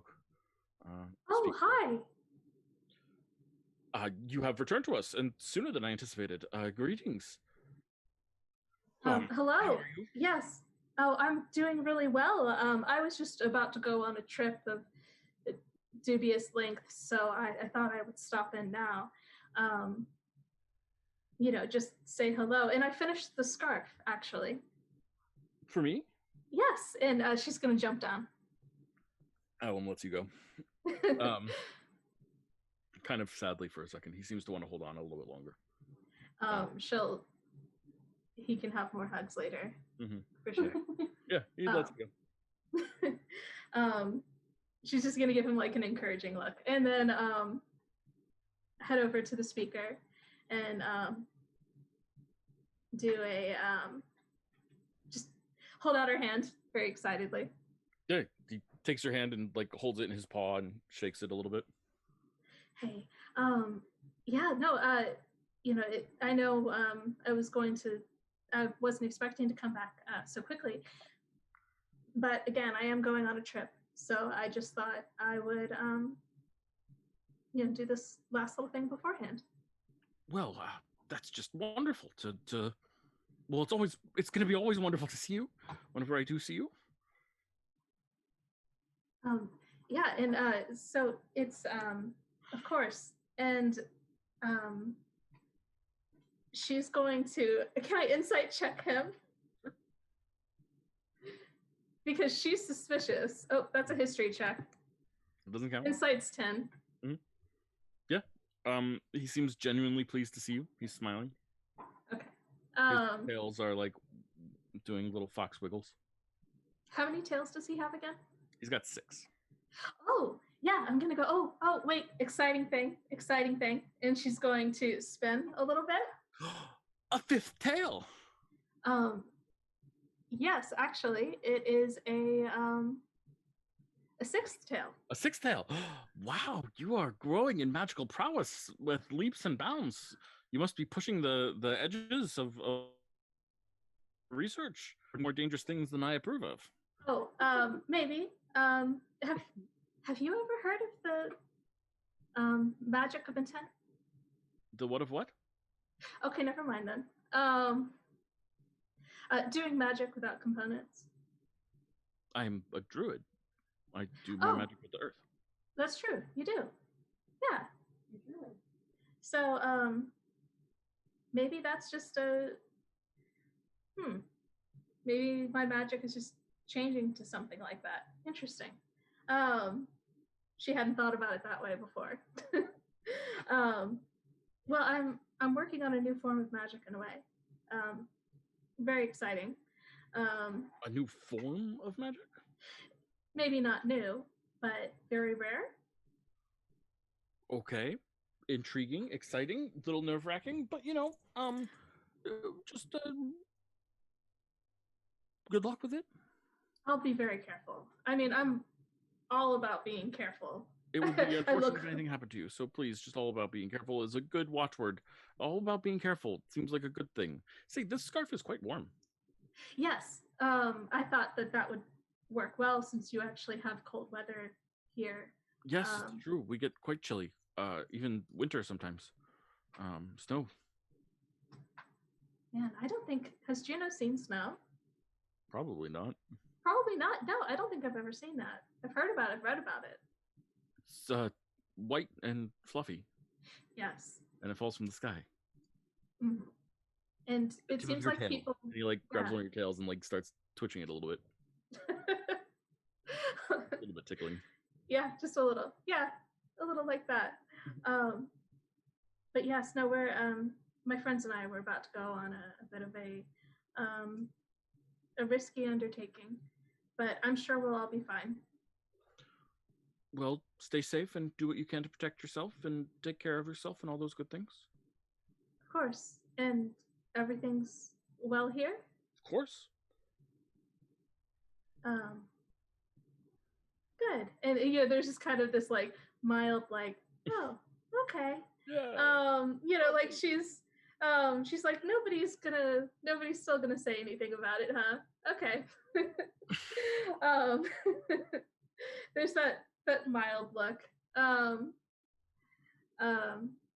Well, thank you again. It was nice to visit. I unfortunately don't have long since I need to make the boat, and if I don't show up, my friends may not have a way back.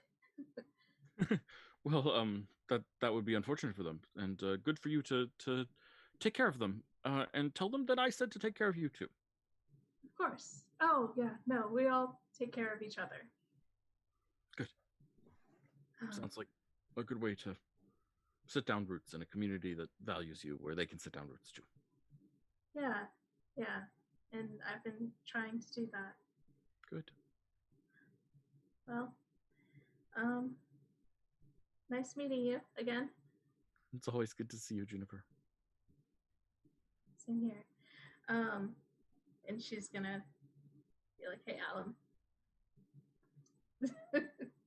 Well, I guess we'd better go. Yes, nice to meet you, sir. I'm Alum. I'm Juniper's friend. Nice to meet you, Alum. I met some of her other friends last time, but it's good to meet you too. Yeah, what was that, hun? Oh no, just etiquette. Etiquette. Oh yes. Yeah. She notes that. Yeah. Well, I'll maybe a little while before I visit again, but good to see you here.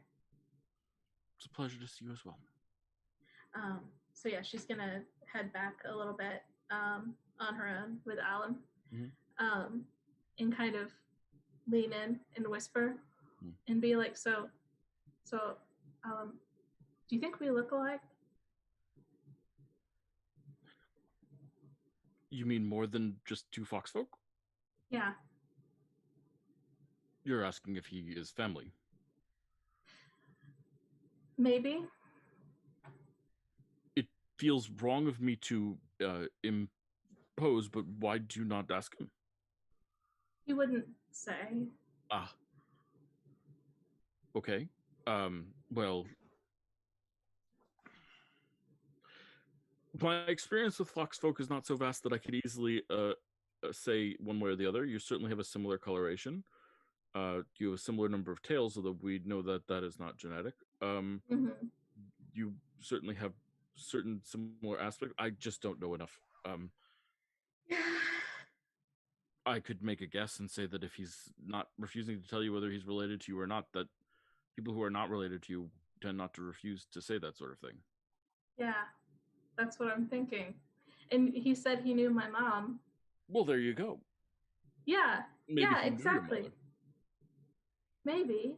But then what's the big deal? That is true. Oh well. I'll maybe if I come back in like 7,000 years, I'll know. Maybe. Oh well. Shall we return? And- We don't want you to miss your boat. Yes, let us return. And she's going to take his arm. And teleportation circle, and you make your way back. Yeah.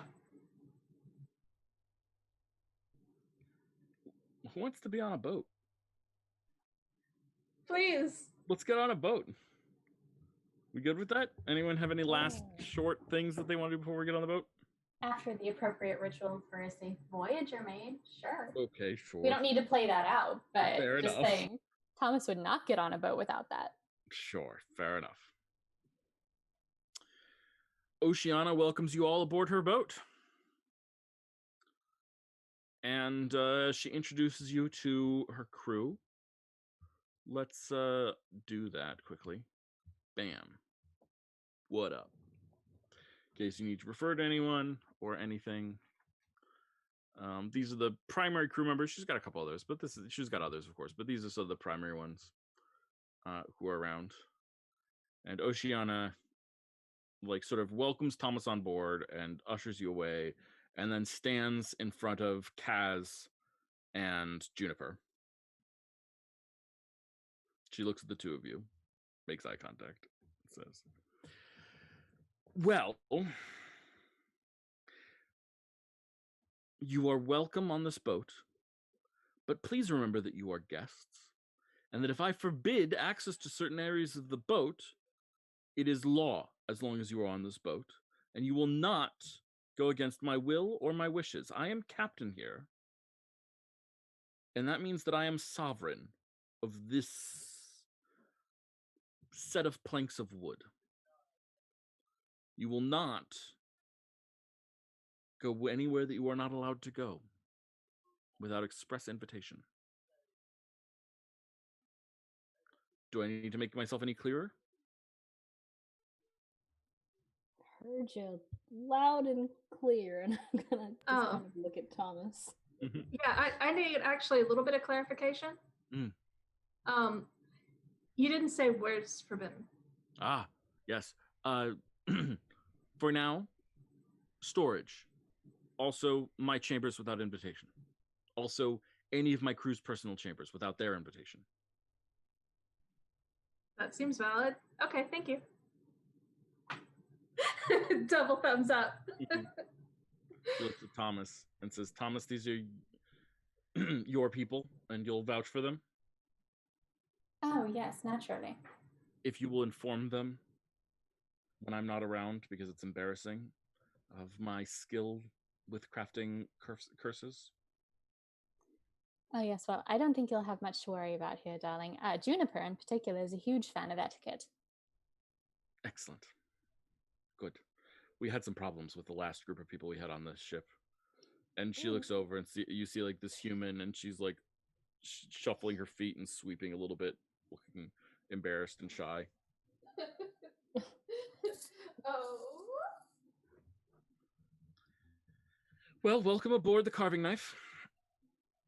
Let us be off with the tide then. She goes and she starts calling out orders, and the crew just starts hooking sails and setting themselves up, and they start their voyage. They're very busy at the starts of the voyage, as one typically is, and but make their way out to sea in all those beautiful, beautiful ways that they do. And then you guys are on the boat, and you get a chance to do things on the boat. If you want to do things on the boat, this is the time to do things on the boat, or at least the first of probably 2 or 3 times to do things on the boat. Okay. What do we do on the boat? Kaz, what do you want to do? I feel a little sick, so maybe I will stay. Where's the best place to go when you might want to hurl? Aft. I'll go there. So aft is back, right? Because 4 is forward. Got it in one. Okay. There's a elf back there. Glances at you. Elfed. You feeling okay? She says to you. Oh, this is just my first time on a boat in my entire life. So yeah, they're doing very good. Can toss your stomach around a little bit, right? Yeah, yeah, I'm really feeling a bit tossed. Spent a good portion of my life underwater, apparently. So, I'm more used to it than you. But you did? Yeah. You can breathe underwater. She just chuckles. That's pretty neat. What's it like? It's different. Hard to see. Ah, dark. Oh, where are my manners? I'm Kaz. Hi, Kaz. I'm Blade. Well, Blade. mostly Blade. I'm Blade. Yes, Blade. For now, let's just stick with Blade. I might change that. Huh. Okay. You go through names? I'm thinking about it. I've gone through a change recently, and I was thinking about changing a name to reflect that. But for now, at least, I see. Blade. Don't worry. I'll let you know if I'm supposed to change it, and I won't hold it against you if you get it wrong. If you know me one way. Well, sure thing. Welcome to the captain's ship. Yeah, thanks. Does this part where I feel really sick, do you think this is gonna last the whole time? Because I was hoping to catch some sun. I have a really nice floral shirt I was hoping to wear, but I don't want to get sick all over it. There's a goblin, Porpor.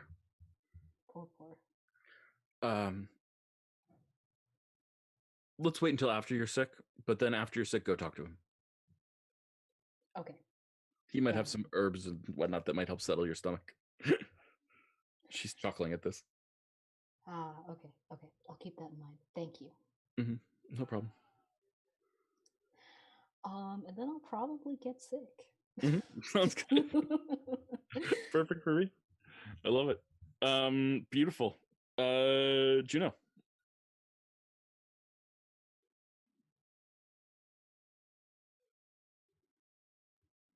Sorry, I couldn't find the mute button. I know, it's bad. This is where I am.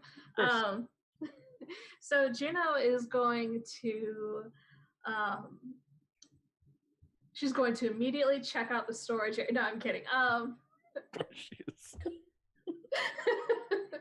No, she's not. She's going to We definitely didn't have problems with that and the other people who were on this boat. No, sorry. Not whatsoever, but she's heard about that already. So yeah, she knows. Yeah. So she's like, oh yeah, she's up to some shady shit. She's a pirate, of course. Yeah, of course, she's a pirate. Of course she's into shady stuff.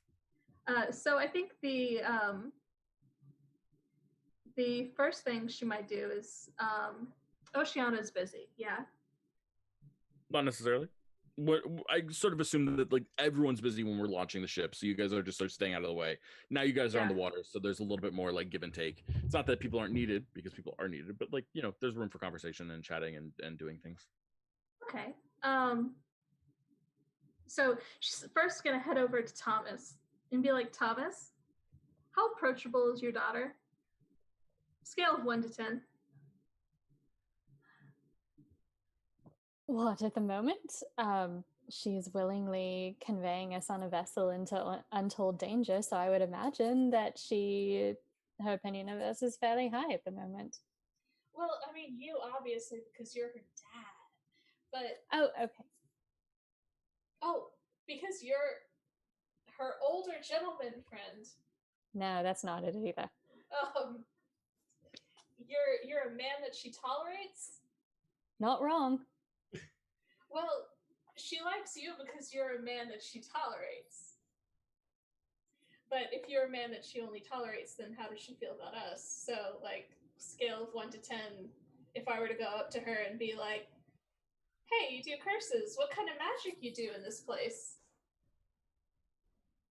How would that go? Do you want to come I mean, with me so you could open the conversation that way, or you could find something to make small talk about. No, she's laughed at me for that before. Oh, darling. Yeah. She intimidates everyone. Oh, no. She didn't intimidate me. I know, she but got off on the wrong paw with me. Did she not? She did. Mm-hmm. Well, I'm terribly sorry. I did not know. Yes. Yeah. She laughed at me. I would maybe ask her about that sort of thing when you've had a day or so to get to know her, or if you can think of something helpful that would help out with the departure and the goings on here. I imagine there are folks on the ship with magical abilities that she does tend to keep. But if she were to see you casting magic, then perhaps such a conversation would come about naturally, and perhaps it might be helpful to get underway. So I basically cast magic near her?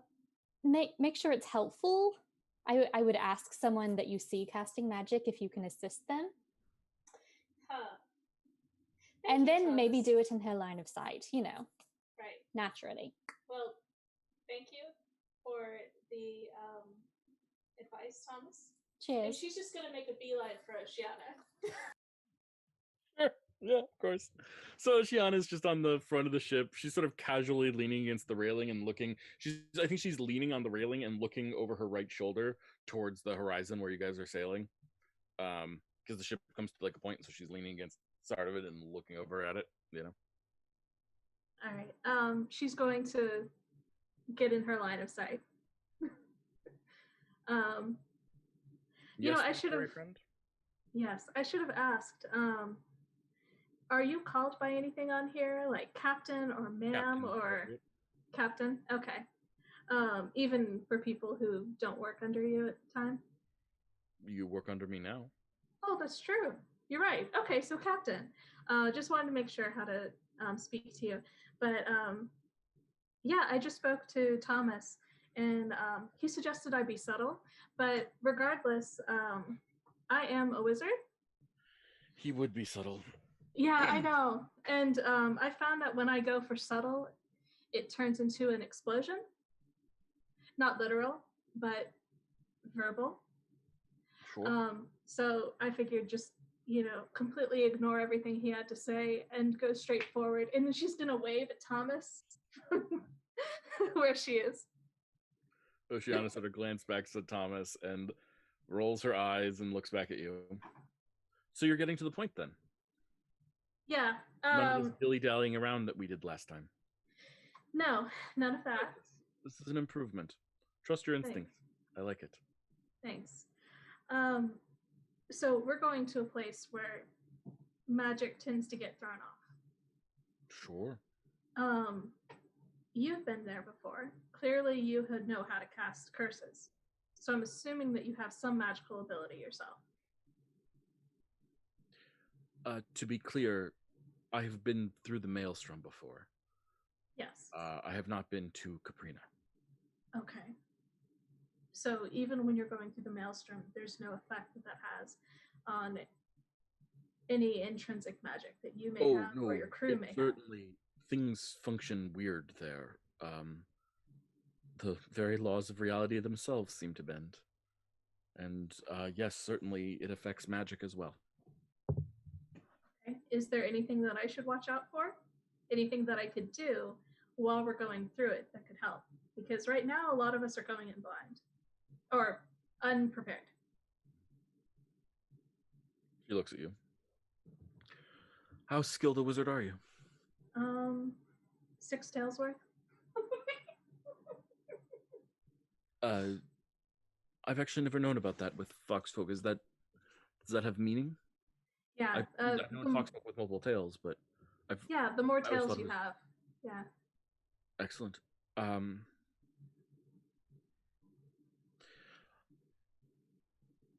Spells might work as intended. They might work less than intended. They might work more than intended. They might have unknown side effects. In general, if given the choice between casting a spell and not casting a spell, I would choose not to cast a spell, but I would also say that reality itself bends that way as well. So taking a step might get you further than you intended, might get you less further than you intended, or exactly as far as you intended. It might have unusual side effects. Reality itself is warped within the storm. There was a time our ship was sailing straight up. Oh. So we should be prepared for that kind of thing. Who knows? I imagine it'll be different each time. So you've only gone through it once? 3 long days. Why? If you don't mind me asking. To escape. Oh. Someone was after you, so the only thing you could do is to go through the maelstrom? The Celestial Navy. Oh. They did not think to follow us there. Well, they didn't assumed we seem to. did. Yeah. And then when we were spotted later, our legend grew. Wow. And they didn't seem to have a problem when you were in Celestra. I assume it's the legend thing? It's any number of factors. She is going to. Does she look like? She's a pirate. Juna's just gonna assume. Totally fair. Yeah. All right. But if there is anything that we can do to make this sail manageable or survivable, the more information we have, the more chance of everyone surviving. So if there's anything that we need to know that's imperative.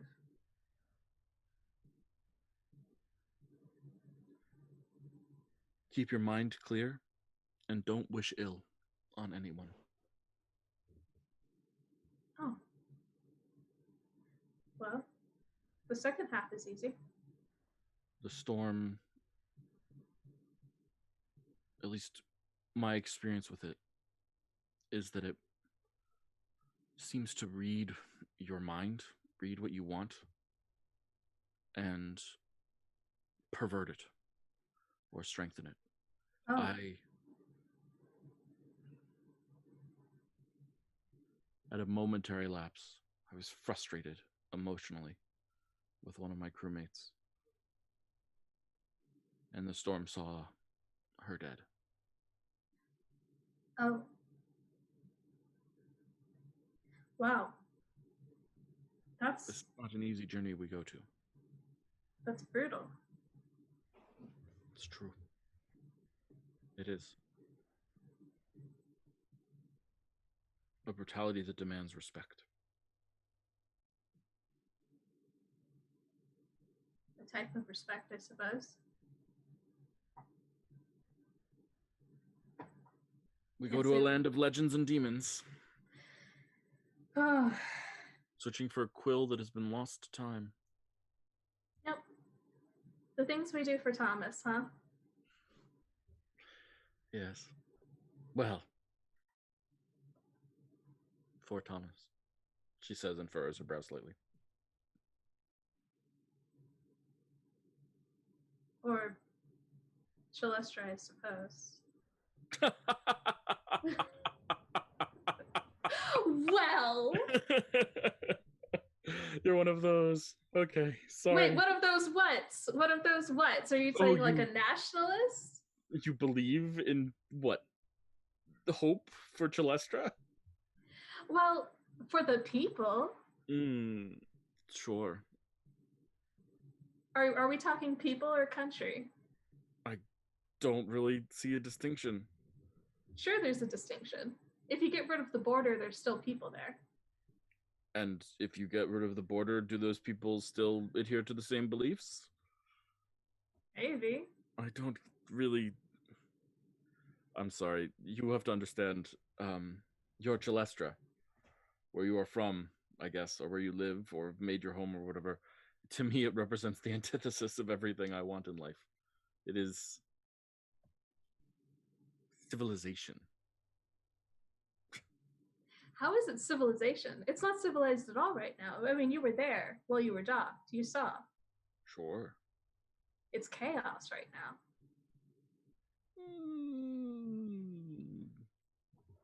Okay, so you've seen more chaos. It is not. It is chaos, but it is not freedom. Well, no, not at all.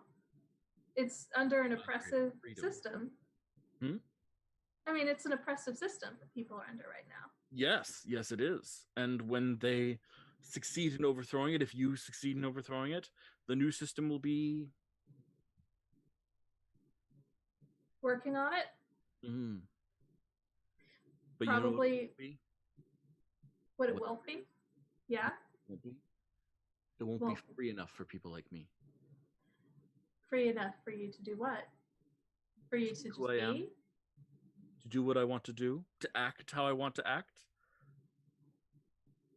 As long as there are laws, there are problems. For me. Oh. Well, you know, sometimes laws say, hey, you can't steal this stuff from somebody. And those are the laws that I most wish to challenge. Yeah, that's a problem for the person who goes, hey, but I want to steal it. Exactly. You understand me. I'm glad we see eye to eye. Exactly. I understand what you mean, but true. But I understand what you mean, but not saying I agree with it, but I understand it. But you know, whatever happens, there might be still some problems with stealing. Don't worry, not between us personally. And with mine. And don't harm any of my crew. Of course. Why would I? I've known wizards. I'm not going to put anyone on an altar for sacrifice or something, if that's what you mean. Blood magic is very tempting to some, but no, that's not what I meant. Okay. Well, I'm not going to be doing anything that harms any of your people or influences them in a way that takes away their free will. Good. So I think we'll still be good. Most of what... She's not going to say what she does. My spells don't do that. Unless you're lying to me. I could be. You're not a very good liar. No. I tried for a while. It just doesn't seem to work. Anyways, this was a nice talk. Just gonna head back over to Thomas and be like, hey, Thomas, I think that went pretty well. I called her a thief and said that if she stole anything, I would still uphold a law that implies that that is bad. Yeah, and then she only laughed at you once. Good job. Yeah. I mean, but it wasn't a mean laugh like last time. So honestly, high five. High paw. High paw. Yeah. Yeah. Okay. So yeah, student. Nice. Okay. Thomas, how you doing? Well, he's on a ship. I don't know. I think his usual MO is to just try to stay out of the crew's way, but he also kind of has a thing about like watching the city recede behind him. So he's probably there with Kaz and them. Yeah. There seems to be a flock of fish following you. Can I try to see what they look like? Mm-hmm. Yeah. Sorry, 1 second. I'm minimizing stuff. Sorry, not flock of school of fish. Is it perception or investigation? Perception.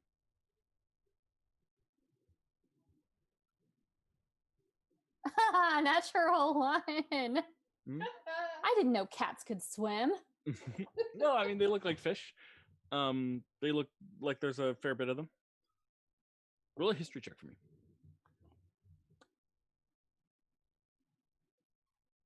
That's a 23. Nice. This has happened to you before when you're on boats sometimes. Last time you were on a boat? What happened then? Was there anything particularly ominous or blessed about it? It was interpreted as a blessing. We generally are like seen as blessed by the oceans.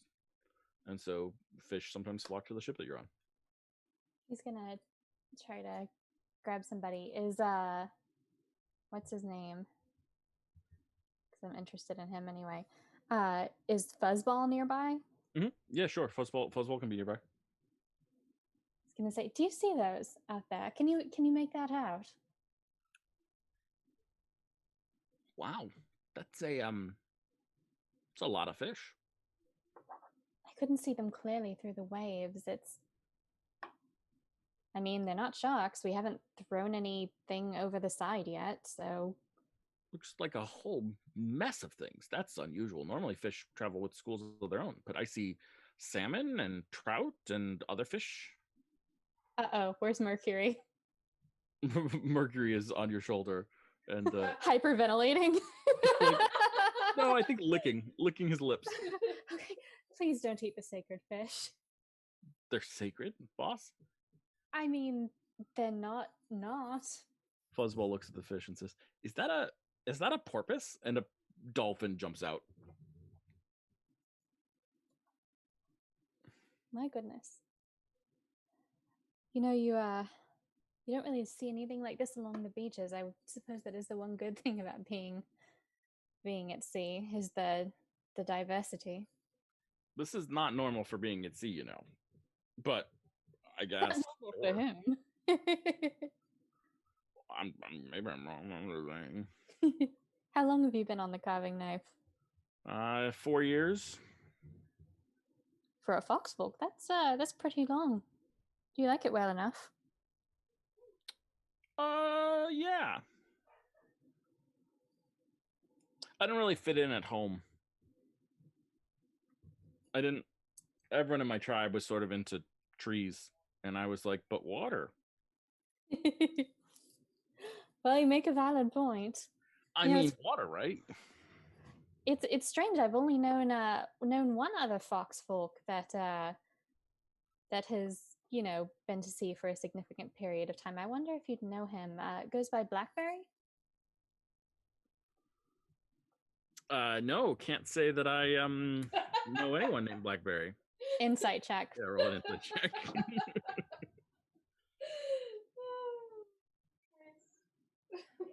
Is this happening 24. near me? Still. It is? Cass is like, Yeah, of course he's lying. He knows Blackberry.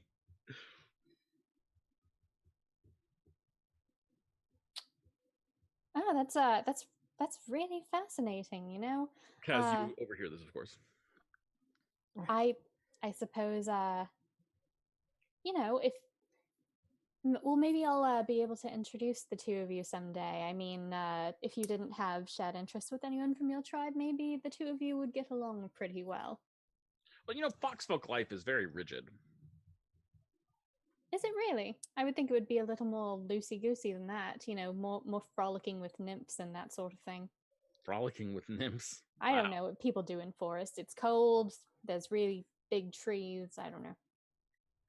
It's cold and there's big trees. Wow, you really know nothing about foxfolk, do you? Look, it's like you said, water. I mean, I get it, but I know about the forest at least. you know Juno. Juno is not a tree. I'm just saying. You could learn a little bit about your terrain. Are you some sort of weird specialist that only specializes in one type of terrain and learns about no others? We need a word for that, like ranger. That would be rather short-sighted, wouldn't it? I mean, you should broaden yourself if you have the opportunity to travel. This is what I'm telling you. He's looking up at you and like exasperated. I really do think you'd get along well with my friend. He's a baker. Did you know? Are you sure you don't know Blackberry? No Blackberry, and you see him like shuffle a Hummintogen into a back pocket. A what? A Hummintogen? What is that? Oh, it's a little baked thing that Blackberry makes sometimes. They're gonna come to my house and take my English degree away. It's. Oh my gosh. I might be mispronouncing it. No, I mean, I've literally never seen it spelled even, so that I know of. Well, I think this is going to be this is going to be a bit of a voyage from the looks of it, but maybe not all bad with a crew of amiable sorts like yourself. It's really nice to meet you. Oh, it's a pleasure to meet you too, and Shake. I will keep an eye out for your friend Blackberry next time I'm in Racy or wherever you said they were from. Racy, right? Yes, I'll have to introduce you. Please do. It'll be lovely. The captain tends to stop by Racy sometimes, so I would be happy to be introduced to. And us expat fox folk, we should stick together. I should meet Juno at some point too. Or your friend fox folk that the captain told me was named Juniper. I should meet her too at some point as well. We can talk expat things and all that good stuff. Oh no, absolutely. Well, cheers then. Cheers. He's gonna wander over towards Oceana and with his books and his sea bag, and he's gonna say, "Darling, if you might not mind directing me to your least painful unoccupied cabin, I would be so grateful. Just point me in the right direction, please." Yeah, you're in 1A, just downstairs. Okay. It's got a label on it and everything. That's fun. Right. See you later. I'm going to sleep for a day. It's and like 1. Exactly. See you tomorrow. And he Thomas does some stretches because sleeping on a ship is bullshit, and he's not going to wake up immobile. Yep. By God.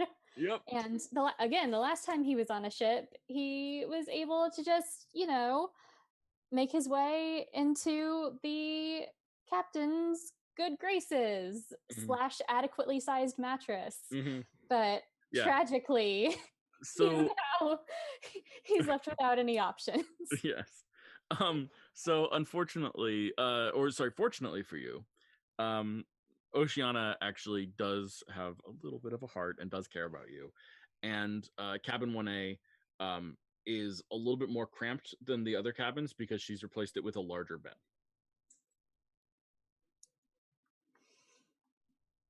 Oh, bless that girl. So there we go. Yeah, he passes out, and he every single day he feels extremely guilty about this, but he wraps his hand up with the ring on it in a blanket, because when he's left with just the glow of that ring, it's all he can think about. And so he passes out and catches up on sleep for like a solid 12. Nice. I love it. Let's go check in on Kaz. How's your stomach?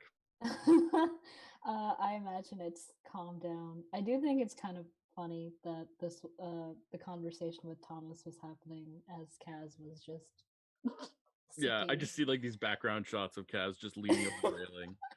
Look at all the majestic fish. Yeah. But don't eat the fish. Okay. But eventually settles down. If the fish are still there, I will just for fun do divine sense. Sure. Yeah, absolutely. What is the sense exactly? So I can detect any celestial, fiend, or undead within 60 feet. The fish are each individually not anything, but betwixt the fish is you sense celestialness. Well, that's neat. Celestial fish. School fish. Neat. Well, I'm gonna just go find Porpor.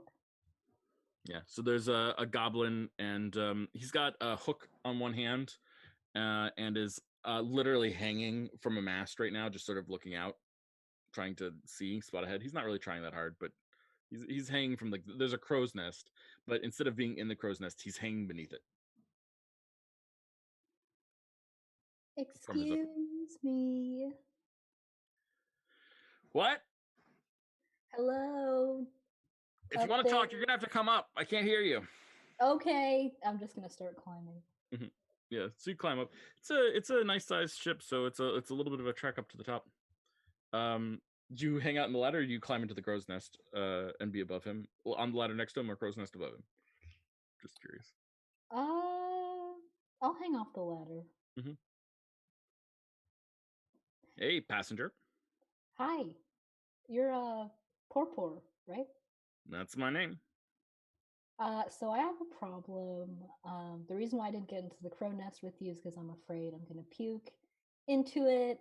So I wonder, I just heard maybe you could help me out with that. Sure, yeah. Well, pardon me for getting all personal on you in the first minute or two of when was the last time you vomited here on the boat? How long has it been? Just 30 seconds ago. Perfect, great. Let's go down. I'll get Song to cover my shift. Here, climb down. Okay. Start climbing down. I'm hurrying. Start climbing down, but as soon as I think I can, I'm just gonna jump. Mm-hmm. Yeah, absolutely. How far do you want to fall? Gosh. See, I have a pretty low wisdom score, so I'm gonna say a little bit higher than I probably should. Okay. Yeah, absolutely.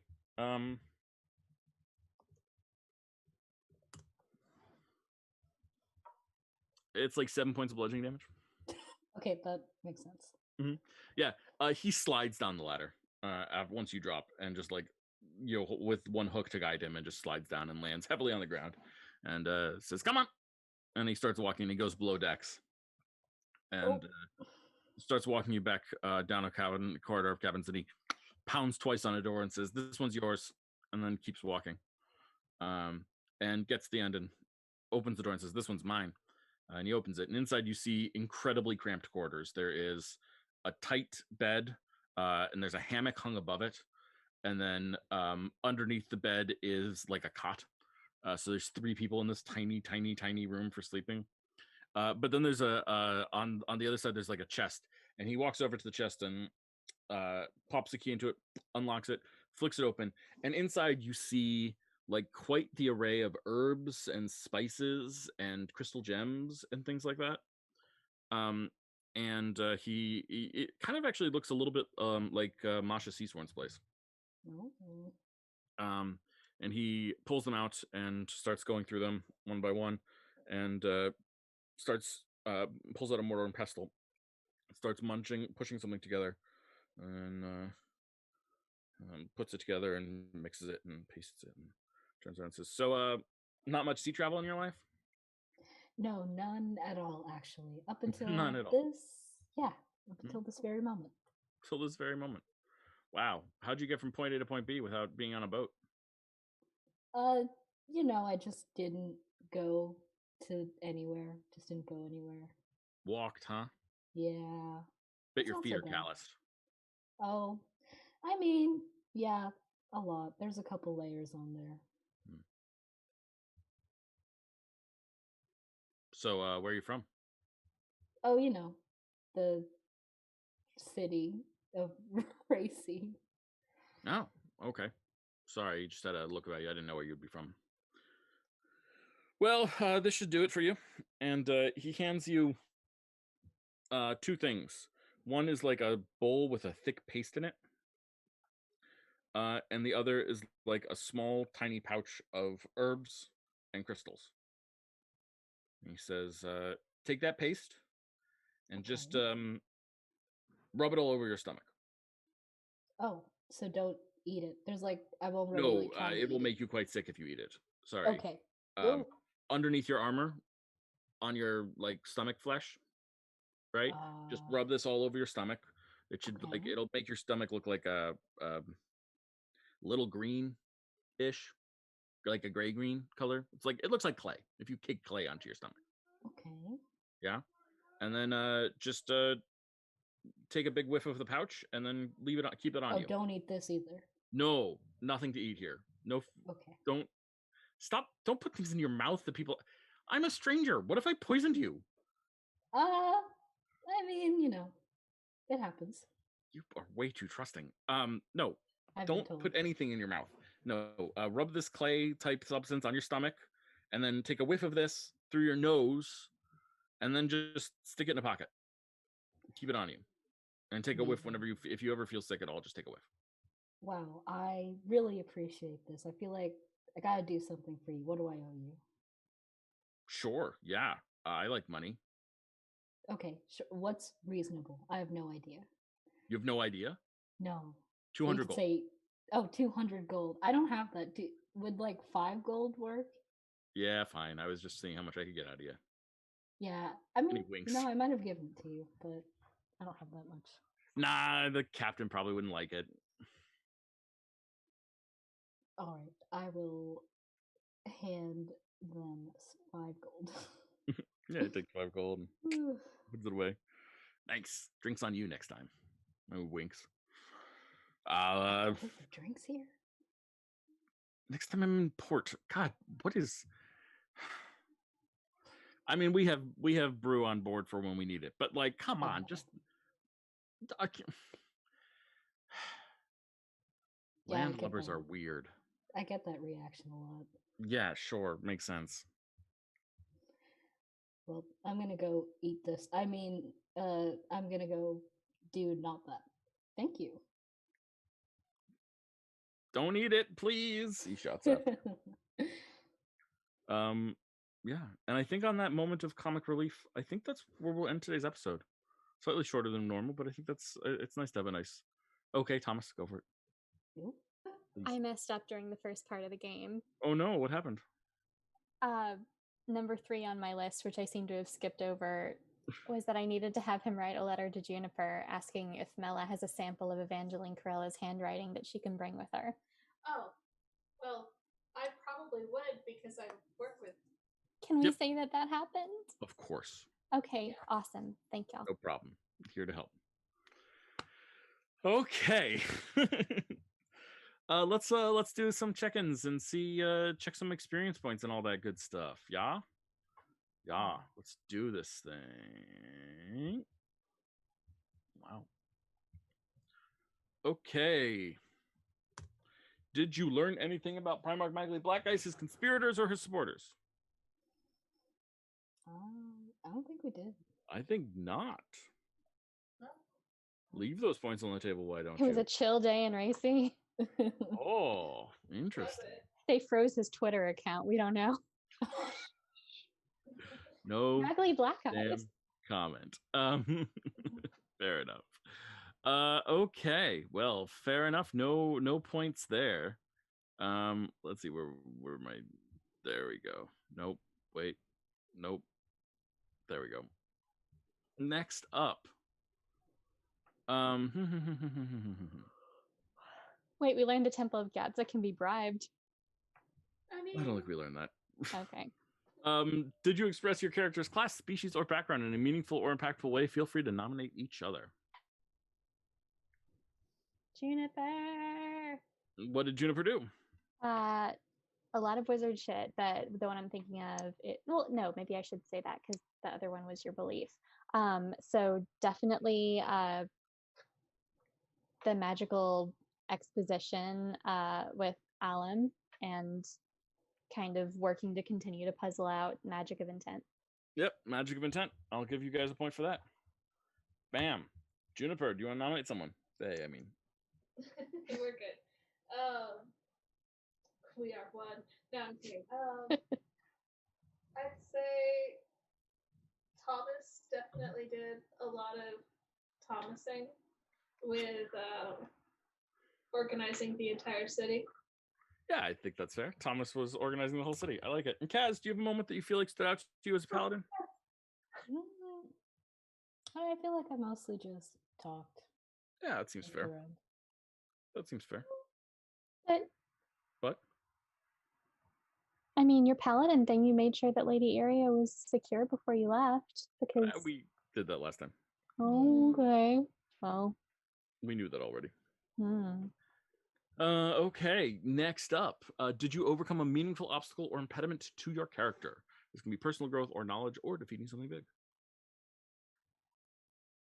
I see one obvious one here. Thomas. Yes, I do feel that. I feel that the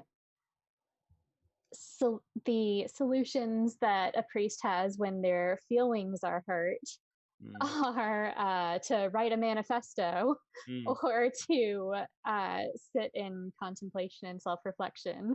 And it was very difficult to put it to his god that he wants to know if he is not doing his will, because then that would force him to make a very hard choice. But it seems that that difficult decision will not be arising at this moment because Tamden can hang. Tamden can hang. I like it. Not in a bad way, in a chill way. Kaz, overcome anything today? Nah. Okay. Juno, overcome anything today? Maybe. I think with the conversation with Bilzaka about taking the risk with this dangerous magic that people are kind of wary of. Yeah, you got totally conflicting advice. You got don't do it and you got do it. So see what you do with that. She's going for do it. Yep, I like it. You're choosing to go on Elzagas once. Yeah, I'll take that. Sounds good to me. And did you whoa, did we got rid of that, right? Yes, we did. And we were replacing it with your belief. Who worked towards and or accomplished their belief? Thomas, what was your belief? His belief was that he wanted to make things easier on the people at the temple and on Samhain by working to solidify. Oh fuck! How did I put it? By undertaking an act to solidify faith in the temple. Yeah, sounds good to me. Seems like you accomplished it. I approve. I fixed everybody's gardens for a while. Yeah, everyone's gardens are I don't better know now. how many blocks can fit within a half-mile radius in Racy. I don't know. I don't know, but it was still significant. Kaz, you're up. Yeah, I checked in with the revolutionaries, got them a guest speaker. Gotta love it. Growth, baby. And Juno. Yeah, she did. It was working on the magic of intent. Yep, working on the magic of intent, puzzling stuff out, figuring out how you want to do things. Sounds good to me. And that's where we are. Guys, I hope you had a fun time watching. This was a very chill episode, and I'm glad always to have a chill episode every once in a while because, wow, this game can get intense sometimes. And so having a chill episode is pleasant. I like it. It feels good sometimes. I love these beautiful players. They are awesome. I highly recommend all of these humans as humans. I recommend their humanity. It is great and good to be among them. And as always, I wish you well. I hope that you take care of yourself. I hope that you take care of the people around you as best you can. And don't forget the most important advice that we can give you, which is don't forget to call your cat and feed your mom. Bye, everyone.